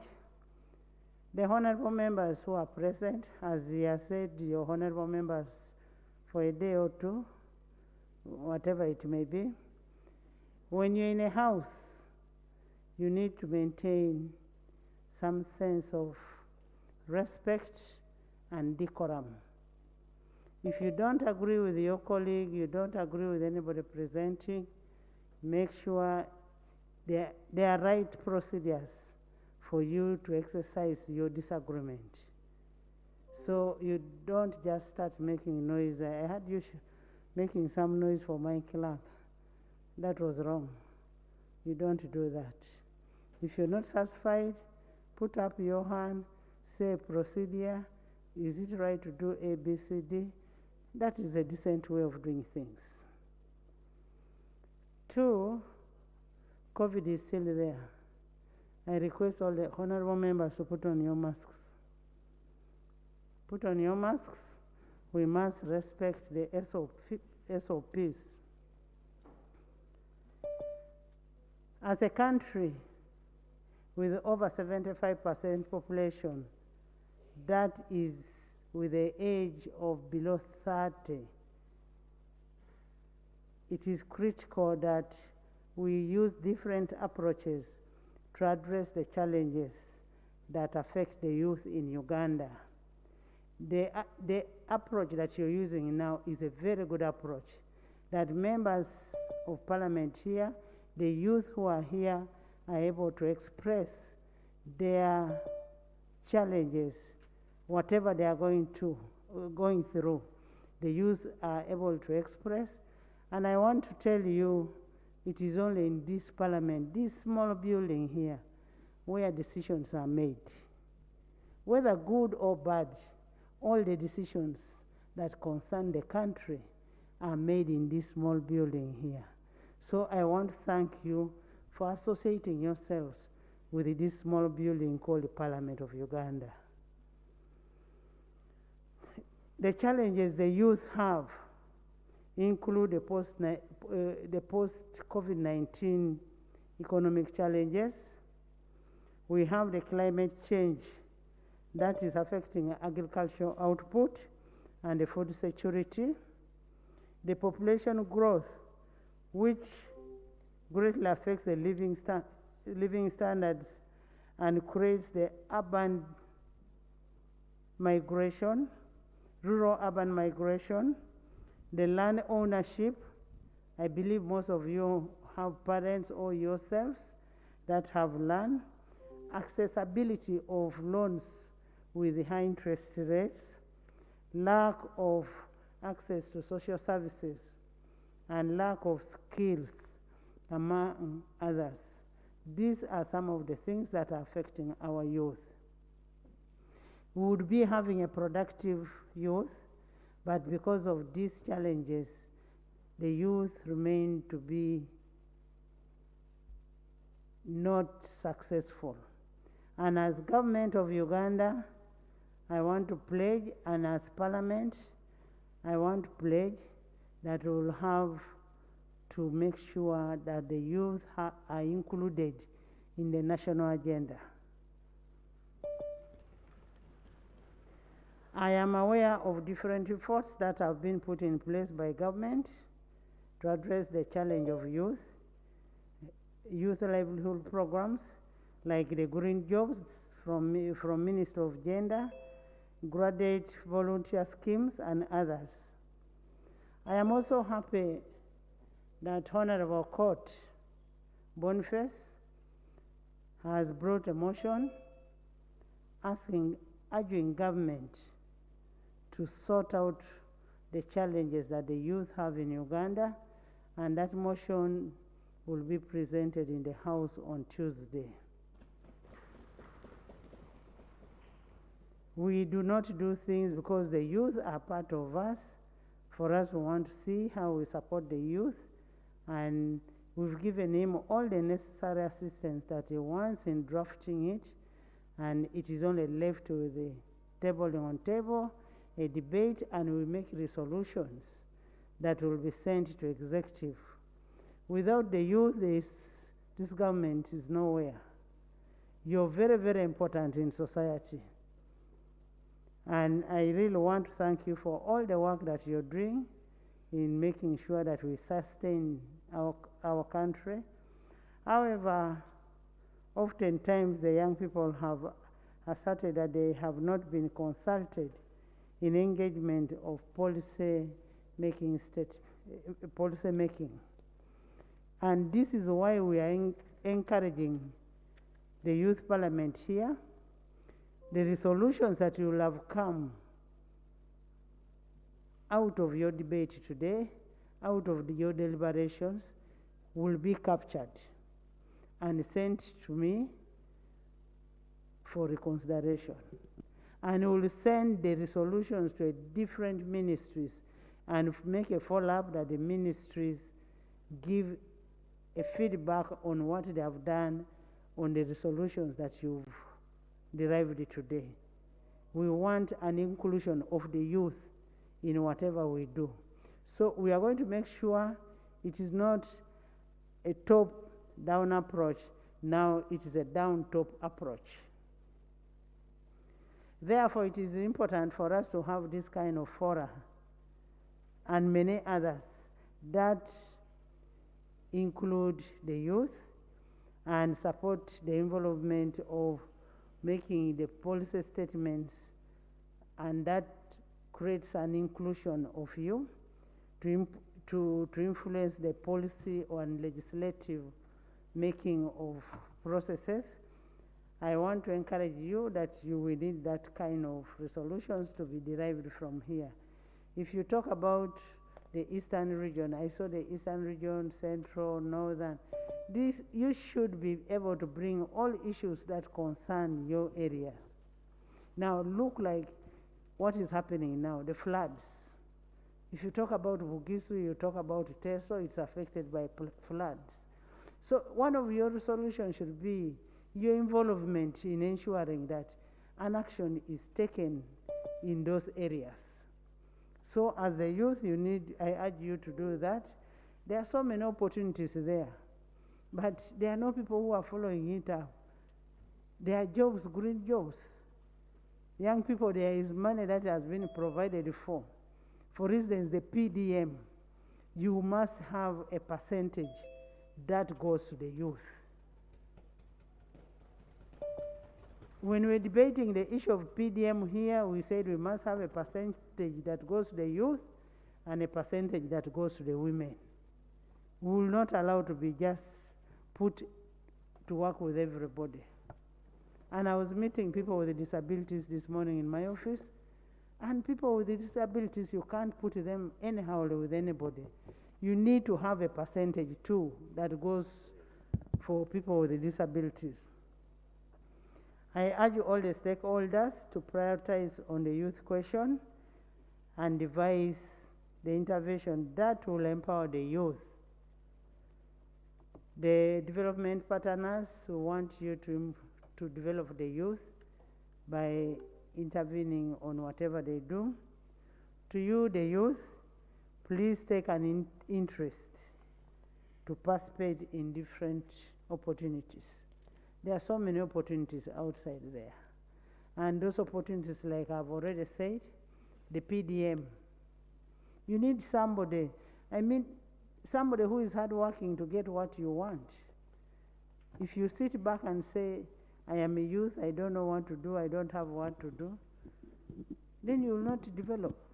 You need to be active for you to get what you want. And as a people-centered parliament, we pledge our full support to the resolutions that you will have made during this youth parliament session of today, and ensure that the issues that you raise will be catered for and will be handled. And we will share a report of the actions taken on your resolutions with you. We should be able to share with you. Honorable Court will be able to share with you. But this will come out on Tuesday, that we had a youth parliament today, and these are the resolutions. That will be laid on table so that it becomes official. It will be laid on table and will direct different ministries to handle issues that affect their ministries. I would also want to once again thank the organizers of the National Youth Parliament 2022 and wish you really wonderful deliberations.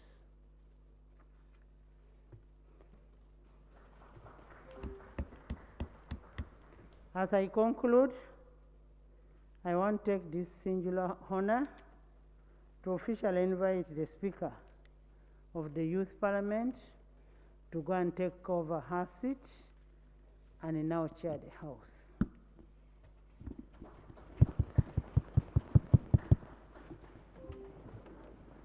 I say all this for God and my country.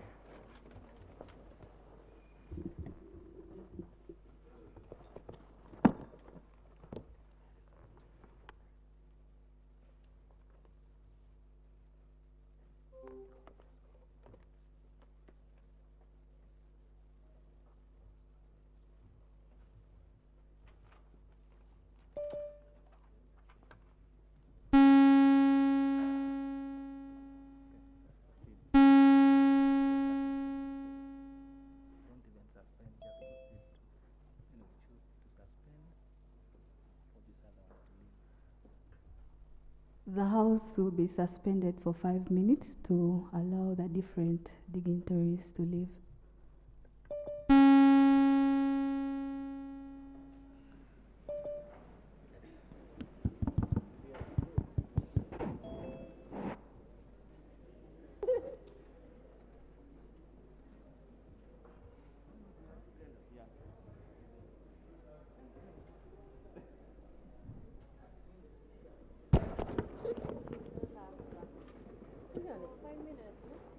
I'm losing.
Okay, well,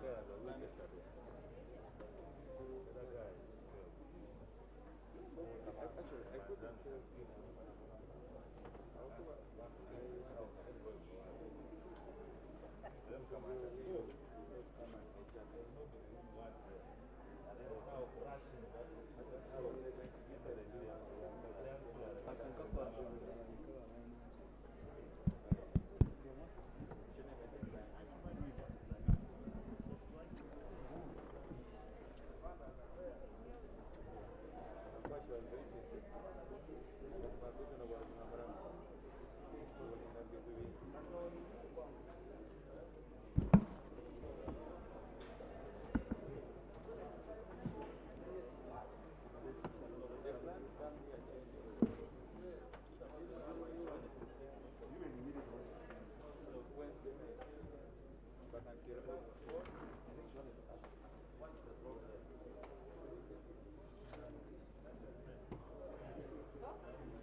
I've filled before from Cassation Services. Where were you sitting?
But you never participated. And I'm going to be campaigning you for that. And we throw you out of this house. Come back to the hood and the boys will hold you accountable. No one can ever hold you accountable for wronging someone who is defaming me. Right now I'm a honorable member of parliament. You have no right to call me. You know someone is calling me for food.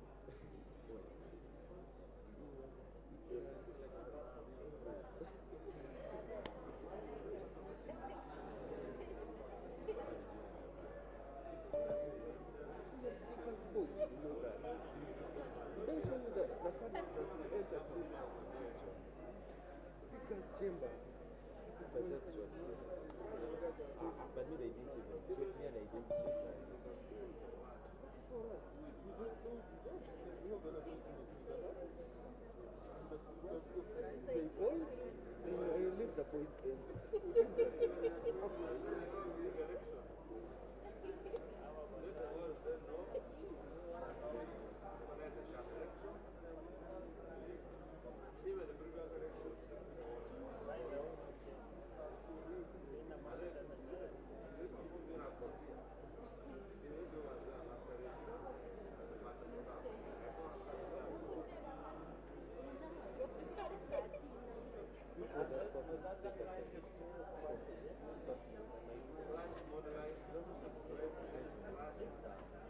Samba. Samba. Chipana. Chipana is the name of the member. Open your mask.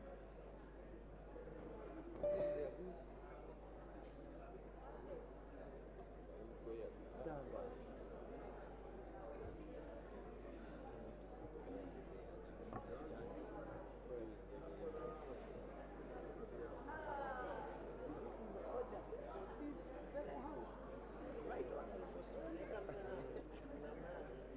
I am heartbroken.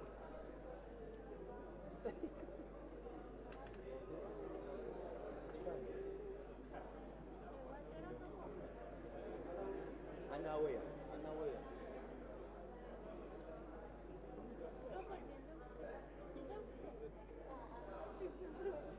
Yes, take it. Let me see.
Honorable members, communication from the chair.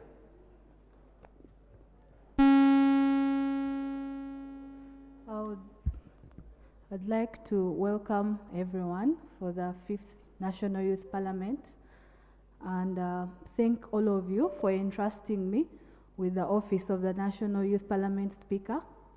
And I request all of you to participate actively, air out your views so that we can have a productive and hence effective parliament thereafter. Also, would like to recognize the presence of teachers and pupils of Chanja Christian School in the gallery, and also teachers and pupils of Njumba Primary School, Wama in PG District.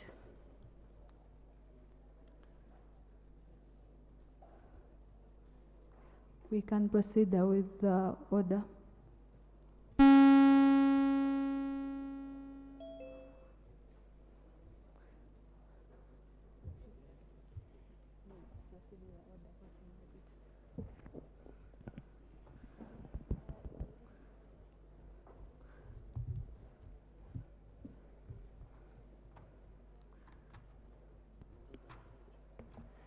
Elections of the Deputy Speaker.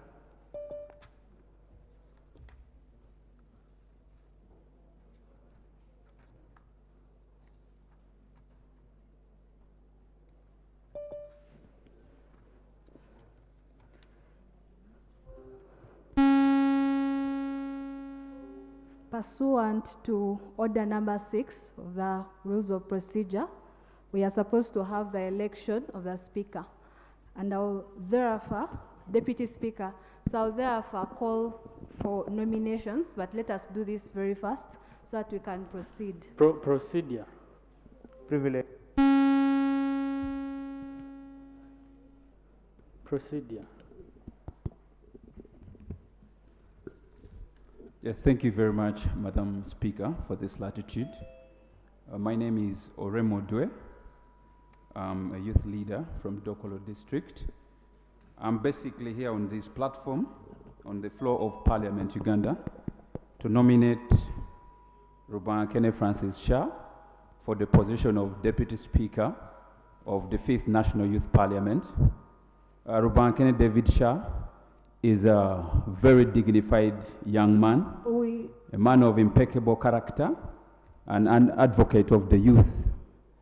So I present him with his candidature and his much enriched wisdom and expertise in dealing with the affairs of the youth to be the speaker, the deputy speaker of the 5th National Youth Parliament. Thank you so much, Madam Speaker. Can we have a seconder? Yes, please. Thank you, Right Honorable. Pasquina Sio, the member of the National Youth Council Executive. I stand to second the nomination. Does Mr. Shah accept the nomination? Madam Speaker, it is not Mr. Shah, it is Honorable Shah in this case, and I duly accept the nomination. Okay. Any other Procedure, nominations? Madam Speaker. Yes.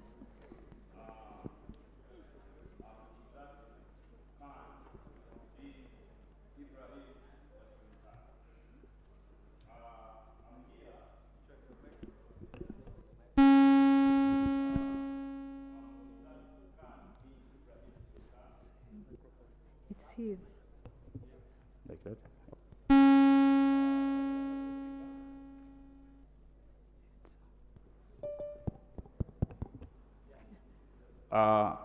Right Honorable Speaker, Izzat Khan bin Ibrahim Sultan. I'm here to nominate Namutebi Ruth Elizabeth on the position of Deputy Speaker.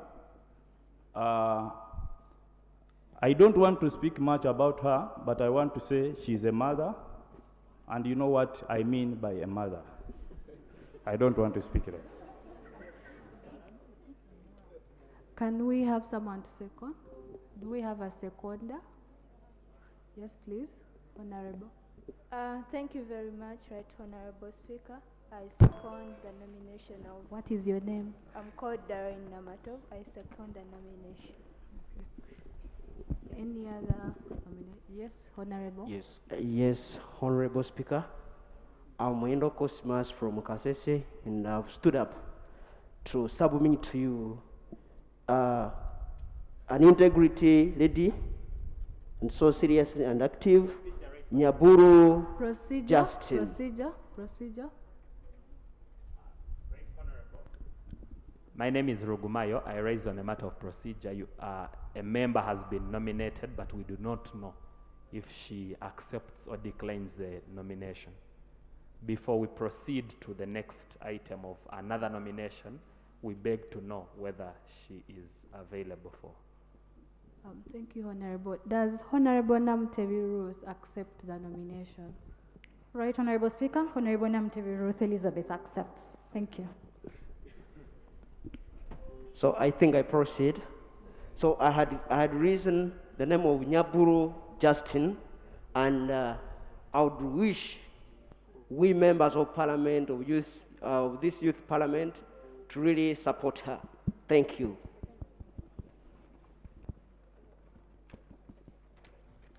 Seconder. Thank you, Right Honorable Speaker. My name is Onapa Ambrose. I hereby second Nyaburu Justin to be a Deputy Speaker. Thank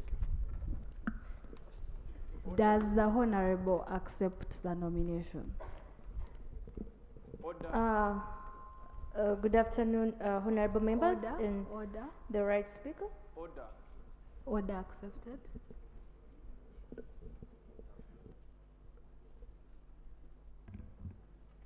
Thank you very much, Right Honorable Speaker. My name is Ezra Ambasize, former or fourth Speaker of the National Youth Parliament. The traditional culture of this House is that if the Speaker is a female, then the Deputy Speaker should be a male. So for that matter, I would like to propose that whoever is nominating, let's nominate a gentleman. Thank you very much. Second. Order accepted. Procedure. Right Honorable Speaker, Proceed. I am John Solomon Nabuyanda, and I rise on a point of order. Right Honorable Speaker, tradition does not take precedence over rules and the Constitution, which is the supreme law of the land.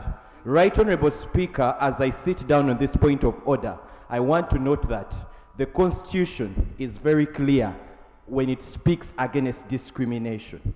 Therefore, Right Honorable Speaker, to protect the whims of the rules of procedure and the Constitutional Republic of Uganda that we stand for as legislators, it is not in order. Or I would love to take your inquiry, Right Honorable Speaker, whether it's in order for tradition to take over precedence, laws that have already been constituted. It is not in order, therefore the law shall be adopted. Any further nominations?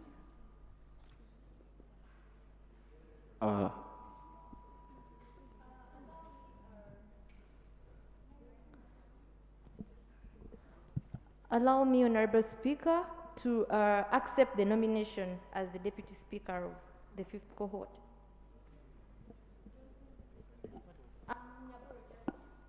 Nyaburo Justin. All right. Any other nomination? Yes.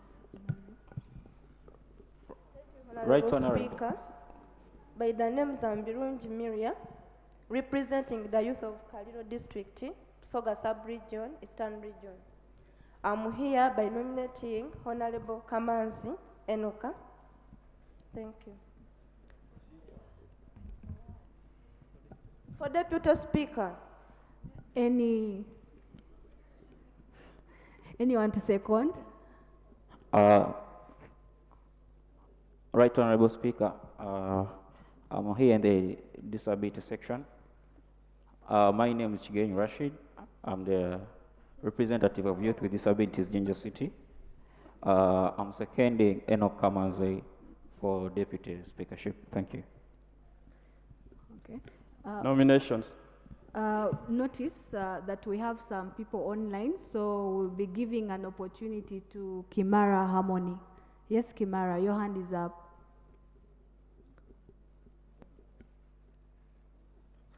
Okay. I think. Nomination. Yes, Kimara. Yes, thank you, Madam Right Honorable Speaker. I want to confirm if I can be heard. Yes, you can be heard. Thank you very much. Yes, my name is Kimara Harmony, a youth from Northern Uganda, UCU student in my final year. And I want to nominate a candidate. Before that, I want to express my... Who do you nominate, Honorable Kimara? Hours, and the online audience has not been recognized at all. And we have candidates who would love to participate in the House. Honorable Kimara, who do you nominate?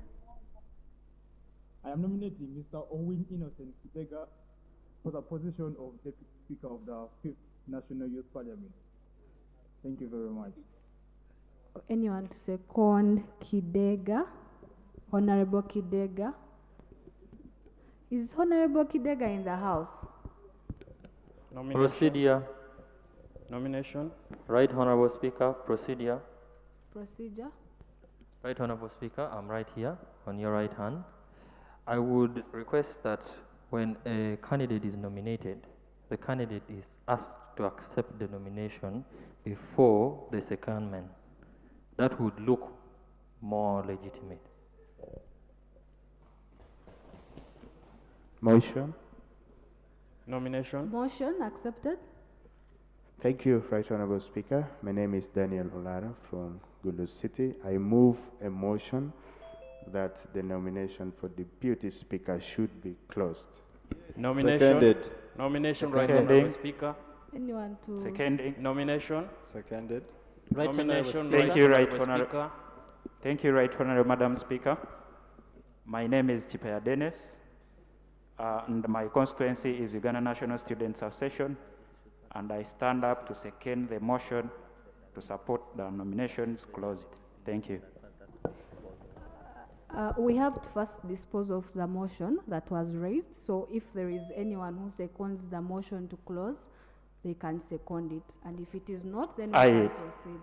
Thank you, Madam Right Honorable Speaker. I have just seconded the motion, but still I can still repeat my statement. I said Chipeadens is my name, and my constituency is Uganda National Students Association. I stand to second the motion to close the nominations. So the nominations have been hereby closed. We shall request... Privilege. Yes, please. Procedure.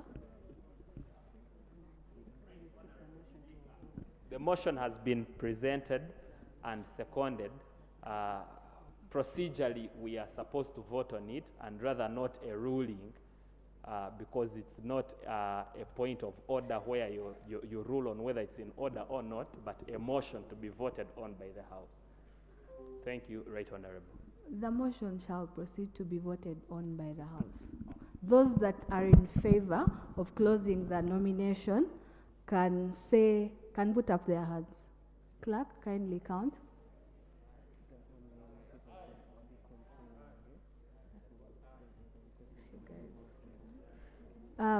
Those that are in support of the motion can put up their hands. The motion to close the nomination for Deputy Speaker. I said raise your hands.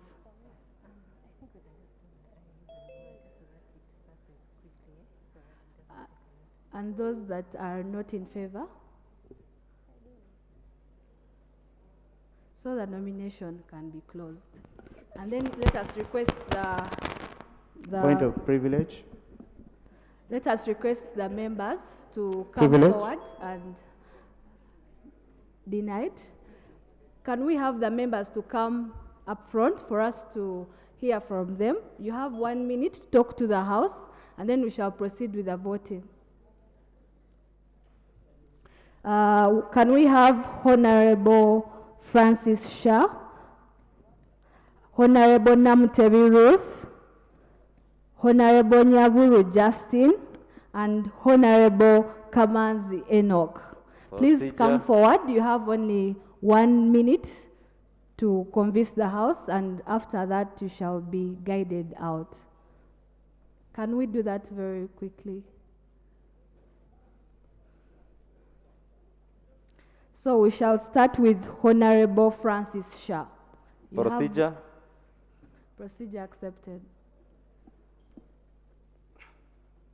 When we are voting for the Speaker, thank you, Speaker, for giving me this opportunity. And I want to insist that the clerks first ascertain the number of the voters. And I also want to move a motion that once we are voting as honorable members, we count numbers 1, 2, 3 openly, not as what happened before. Thank you. Procedure accepted.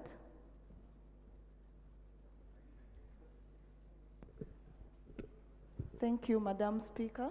My name is Zerida Kakai, and I am standing up on a procedural matter that this time round, let each candidate have an agent for purposes of fairness and transparency. Thank you very much. So we shall have the clerks announce the numbers of people in the House, and the voting shall happen accordingly. Denied, really. Denied. Can we have Honorable Francis Shah, as the clerks take note of the numbers that are in the house. Honorable Francis, proceed. 1 minute. Thank you very much. Today's morning, I woke up and I brushed my teeth, cleaned my mouth, and came to this parliament. But before that, I actually used Rwenzori water to do that. And while doing that, I remembered that Nabila Toko has 226 deaths due to famine in Uganda. There's a flood happening in Mbale and has killed a number of people, destroyed businesses of youth. We are seeing what's happening in Karamoja, deaths. Arua and West Nile is not connected to the national power grid. Ladies and gentlemen of the August House, all these brought the weight of this parliament to my shoulders, that this parliament must matter. This parliament should not be ceremonial the way it is, that it should give the youth something. And I move to be the deputy speaker of this house to bring meaning to a parliament. This is a tool to padlock youths, to accommodate youth voices, not to actually participate in preparation of this nation. I ask you.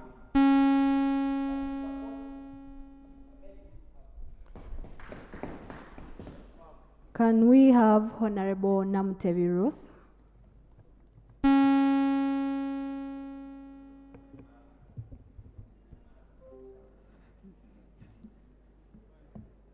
Thank you, Right Honorable Speaker.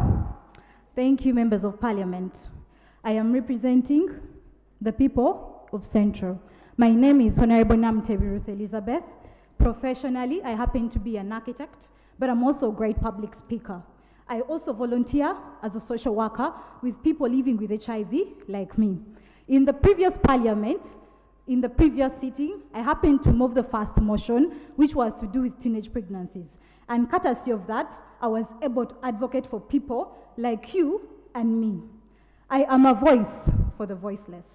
Members of Parliament, if you are looking to vote for someone who will move your personal agendas, believe me, I am not the one. But if you are looking for the right person to do the right thing at the right time, I am the right woman for the job. The youth deserve such service. This isn't about where we come from or who loves us. This is about our ability to serve and execute. Make no mistake, I am the woman for this job. Vote for me. Thank you. Order. Order, Speaker. Order accepted. Thank you very much, Madam Speaker, for the opportunity, but I find it not in order. The office of the Deputy Speaker is a very important office in this nation, actually 5th in hierarchy. So it's not procedurally correct and not in order for that matter to give people 1 minute. It doesn't give us ample time to evaluate people's competences on a fair basis. I would like to kindly seek you to use your discretion, at least give them some little more time. At least 1 minute really can't make sense. Somebody would have narrowly begun to speak. Let us assess these people based on their merits. It's a very important office. Thank you very much. If the position of the speaker was given 1 minute, I think that it is also short of protocol for us to allow a deputy speaker more time. So can we have Honorable Nyaburu Justin? Yes, 1 minute.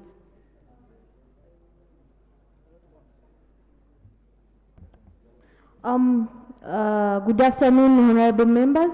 The Right Honorable Speaker, protocol observed. Nyaburu Justin, and if you are talking about leadership, I'm here to stand in the gap. Let's not bring gender here, but let's vote capability.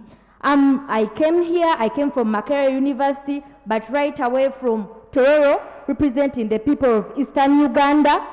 So I'm here to tell you that I'm the right person for deputy speakership in the 5th cohort. I'm requesting you to support me because I'm here to represent the voice of the people out there who cannot speak on their own. And I'm the voice of the voiceless. I've been a leader as the vice president at College of veterinary medicine, animal resources, and biosecurity, but apparently we are not voting because of what happened, but I stood in as a speaker. So you people, I'm capable, I'm a young, energetic youth. I'm requesting you to vote for me, and I will stand in for you. I believe in teamwork. When I come in leadership, I will not leave you people. We shall work together and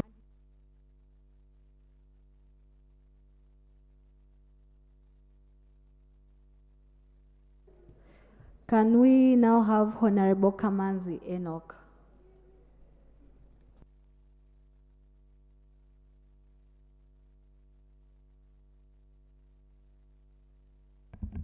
Thank you so much, Right Honorable Speaker. My name is Enoch Kamanzi. I'm a lawyer by profession. I'm the President, Genius Generation Agenda, and I'm a youth leader from Mubende District. Right Honorable Speaker, given this August month and in this August House, I'd like to proceed to give this August speech. That as young people, as a believer, I want to first quote the book of Ezra, chapter 10 and verse 4, that reminds us that rise up, take courage, and do it. As young people, we can do it. We can change this parliament from being a ceremonial parliament to a real active parliament, and rejuvenating and reactivating. All right. Thank you so much. Thank you so much. And given that opportunity, we can rejuvenate this August House into a real August House with structures and functional, not attending one ceremonial August House. I therefore move and request that you vote for me as Deputy Speaker, and we shall ensure that that is achieved. Thank you so much. God bless us. Okay, can we now have the honorable contestants led outside so that the voting can commence immediately? The voting shall be by show of hands. Point of inquiry, Madam Speaker. Point of inquiry. Procedure. Procedure, Madam Speaker. Point of inquiry. Procedure. Inquiry accepted. Thank you Procedure, so much. Madam. By name, I'm Chiwewa Joel Julius, the Guild President, Mutesa the First Royal University, and a youth representative from Chotela District. Madam Speaker, thank you for the opportunity granted to me. However, I would like to inquire from you, Madam Speaker.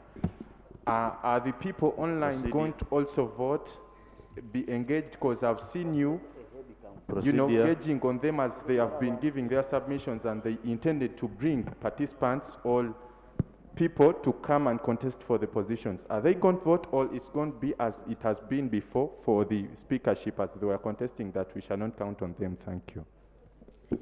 I have been guided that since they are also participants of the parliament, we shall have them voting. That's what I've been guided. Did they vote for you? Procedure, Madam Speaker. Procedure accepted. Procedure. Right Honorable Speaker, I rise again on the point of order. Earlier on, two honorable members moved two motions, which motions were very important in this particular session, that first and foremost we did not vote upon them, but you happen to have ruled against them. And the first motion was the clerks to ascertain and disclose the number of voters in the House. And secondly, you also ruled that the members appoint an agent for purposes of transparency. Therefore, Right Honorable Speaker, alternatively guiding this House, it is not in order for us to proceed or for the candidates to move out without appointing their agents and also disclosing the number of voters to this Honorable House. They have forwarded the numbers within the August House, and Order. Apart from Order. Denied. Apart from the Point of contestants themselves, we have Order. 133 Order. honorables denied. Order. Point of order. Procedure, Order. Madam Speaker. Denied. Can we have order in the Stop. House? Can we have order in the House?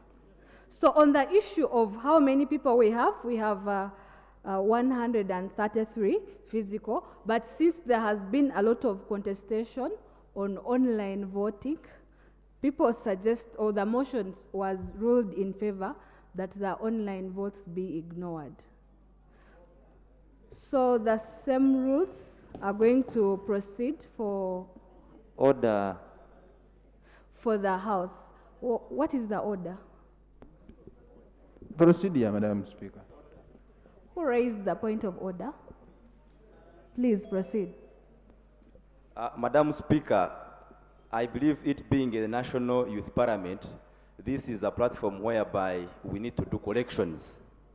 National Youth Parliament.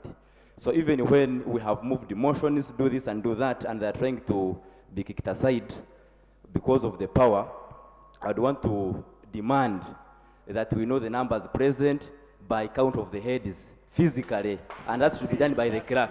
Thank you. That has already been done by the No. Inquiry. No. Okay, Inquiry. order in the House. Clerk, kindly stand up and count per head. Shall we now have order in the House? Let's just count ourselves. Inquiry. Also procedure, Madam Speaker. Procedure accepted. We are diluting the debate, more or less looking like high school debates. I'm sorry to blame you, Madam Speaker, but the issues of every time telling us how you've ruled, even on issues we are supposed to vote. Madam Speaker, the speed you're driving us.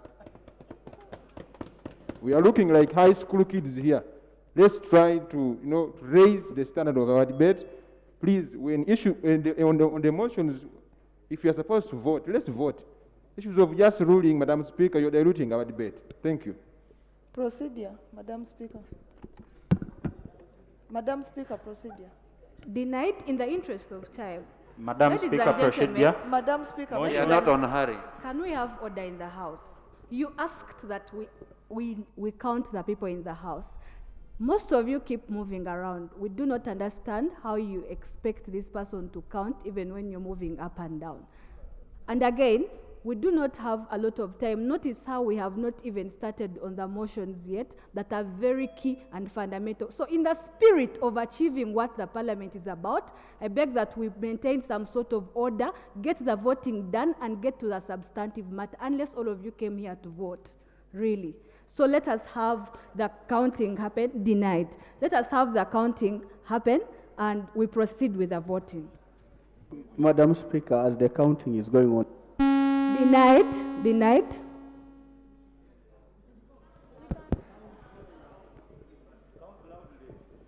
Speaker, it should be loud.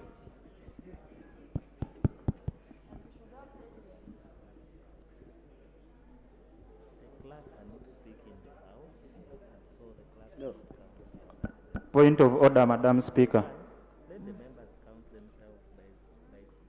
Point of order, Madam Speaker.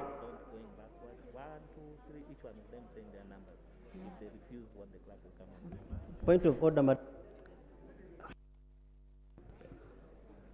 Point of order, Madam Speaker. Order accepted.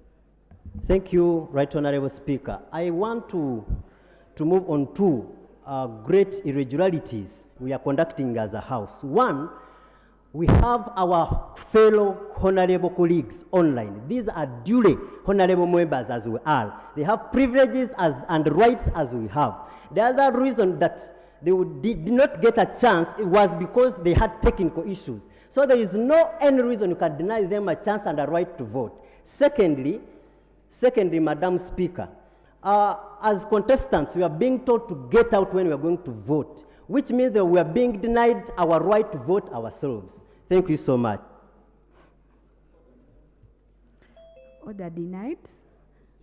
Let us finish the counting, please. I told you that we need to finish this and get to the material content of the Parliament. Madam Speaker, point of orders are not denied. We need to bring the House into order. Order.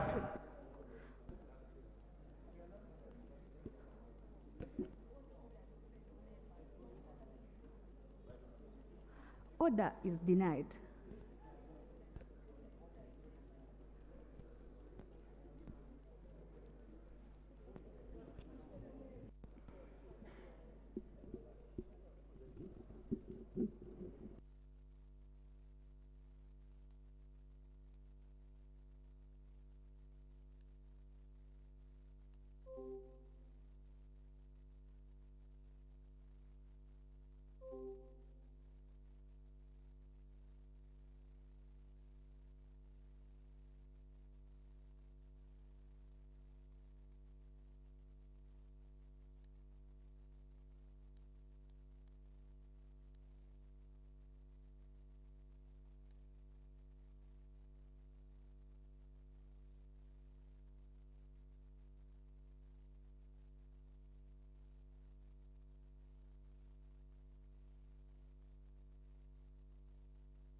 So for purposes of transparency, the physical number of honorables in the House is 133, as earlier mentioned. So can the honorables move out for us to order accepted?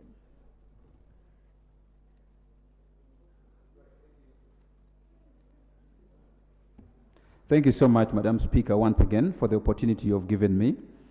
Just like the honorable member here talked about the online voting, I want to send my plea to your office and let you know that the online voting, first and foremost, is not practical. While seated there, I was monitoring the participation online, and I've realized the number is fluctuating each and every moment. You find it is 5, 10, 12. So we do not have a parameter we are going to take in ascertaining the number of people who are going to vote online, and we are not sure whether the number that shall be availed to us will be the exact number we are going to have unless the House and the technical team is willing to display the voting process online and we see on the screen. I send my plea that we don't have the online votes considered. Thank you so much, Madam Speaker.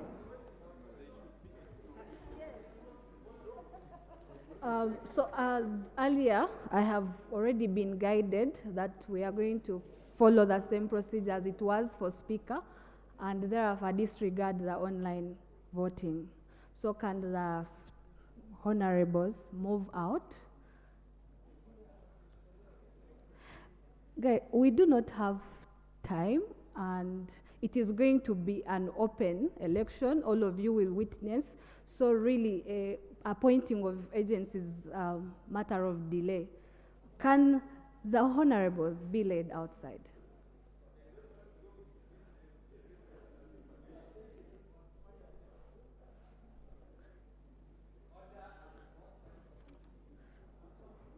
Order denied.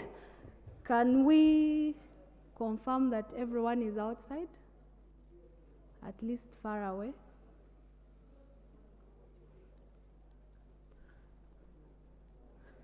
So we are going to stand up for each candidate that we think should win, or as a way of voting someone, you're going to stand up and the clerk shall count. There are no agents. So, and if you do not want the candidate, you will stay seated. So let us begin already. Those that are in favor of Honorable Francis Shah.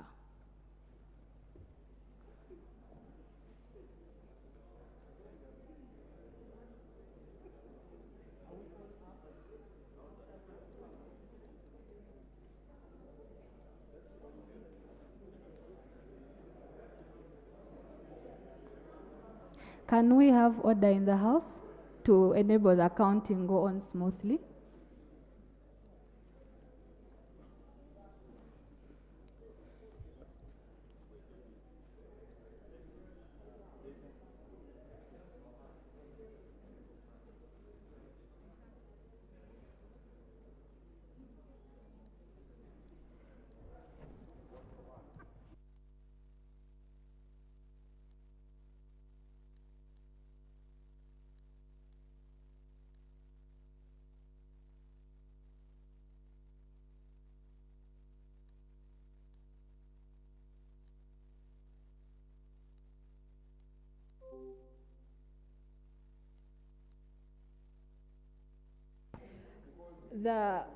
This side has been counted, those that are in favor of Honorable Shah that are seated.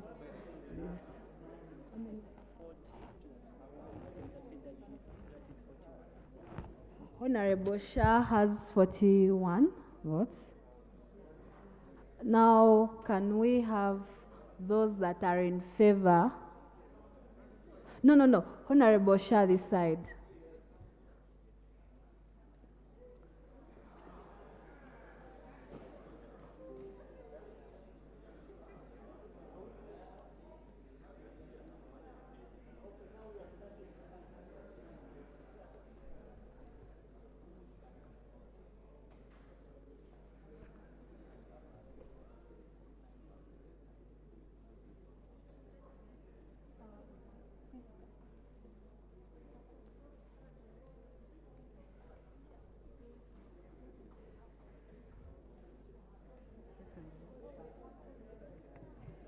So this side, Honorable Shah has 31 votes.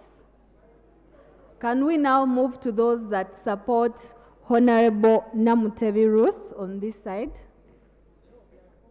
This side of the House, the right hand, on my right.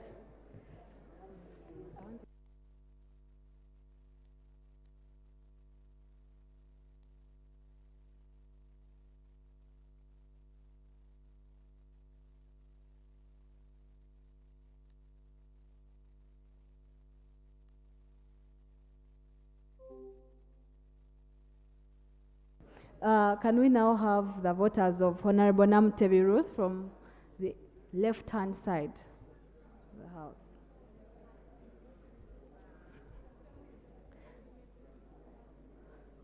Clerk, how many are there?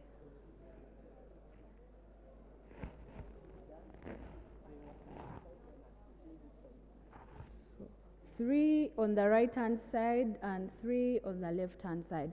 Can we now have those that are in favor of Honorable Nyaburu? Honorable Nyaburu Justin on the right-hand side, on my right-hand side. Those that are in favor? None. On my left-hand side, if you are supporting Honorable Nyaburu, please stand up.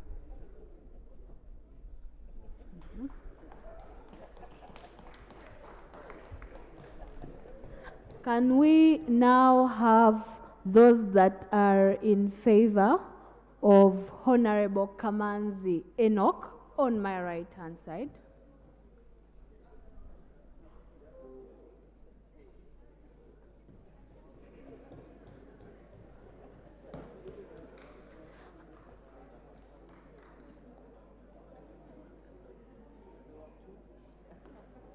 And on my left-hand side,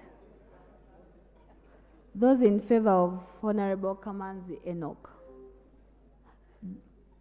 On my left-hand side.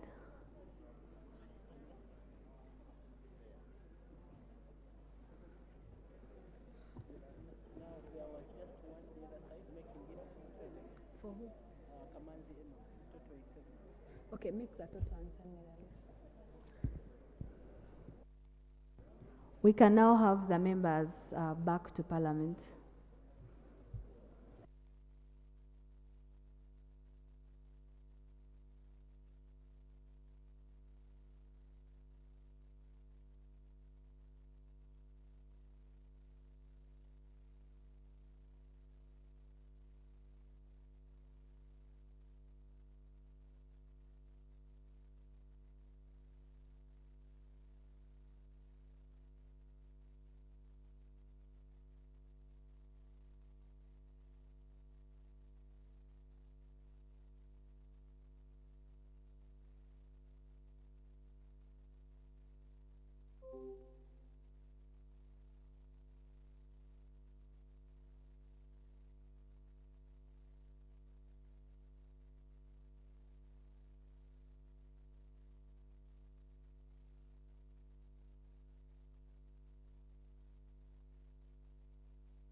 Okay, so I have received the tallying from the clerks, and Honorable Francis Shah had 72 votes.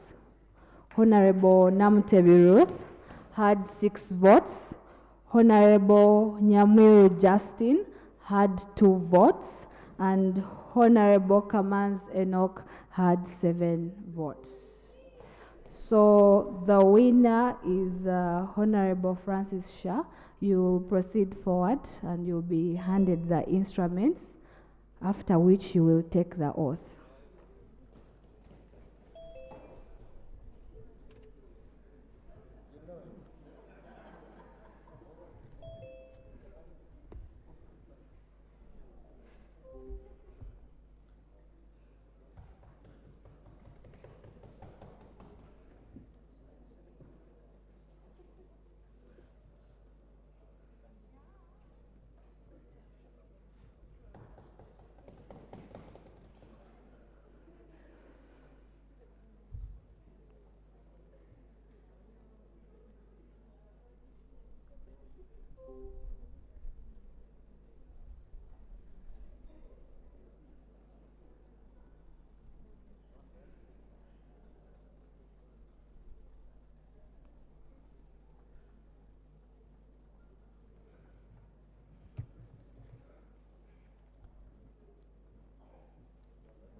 Uh-huh.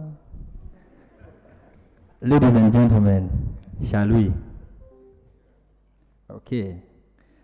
I, Rubakene Francis Shah, swear in the name of the Almighty God that I will faithfully and bear true allegiance to the Republic of Uganda, and that I will preserve, protect, and defend the Constitution. So help me God. I, Rubakene Francis Shah, swear in the name of the Almighty God that I will at all times well and truly serve the Republic of Uganda in the office of the Deputy Speaker, and that I will support and uphold the Constitution of the Republic of Uganda as by law established. So help me God.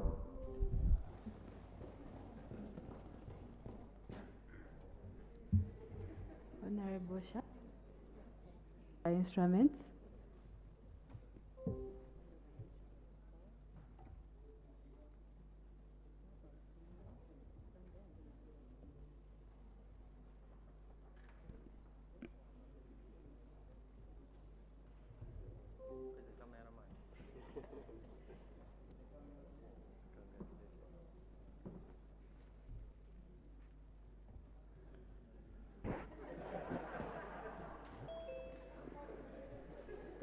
Congratulations to the Deputy Speaker, honorable members in the House,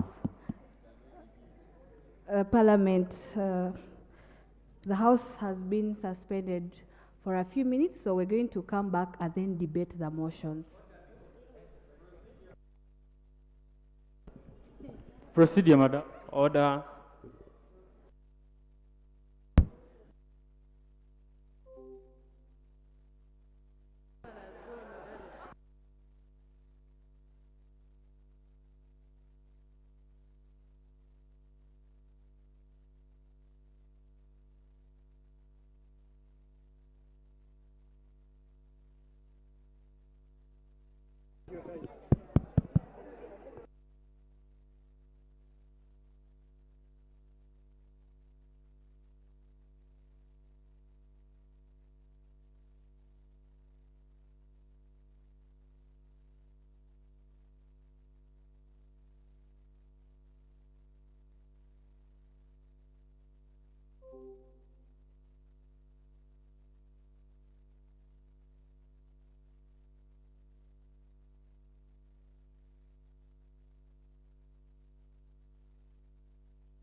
Honorable members, House was suspended to enable you go and have lunch. From lunch, you will come back and then we shall start the debate of the motions. So you can go to the conference hall for lunch.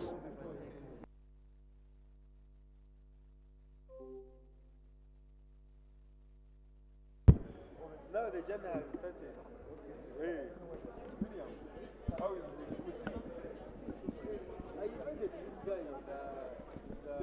Pray for the lunch members. The first one, I invited her. I invited. Hey, he was in the regional.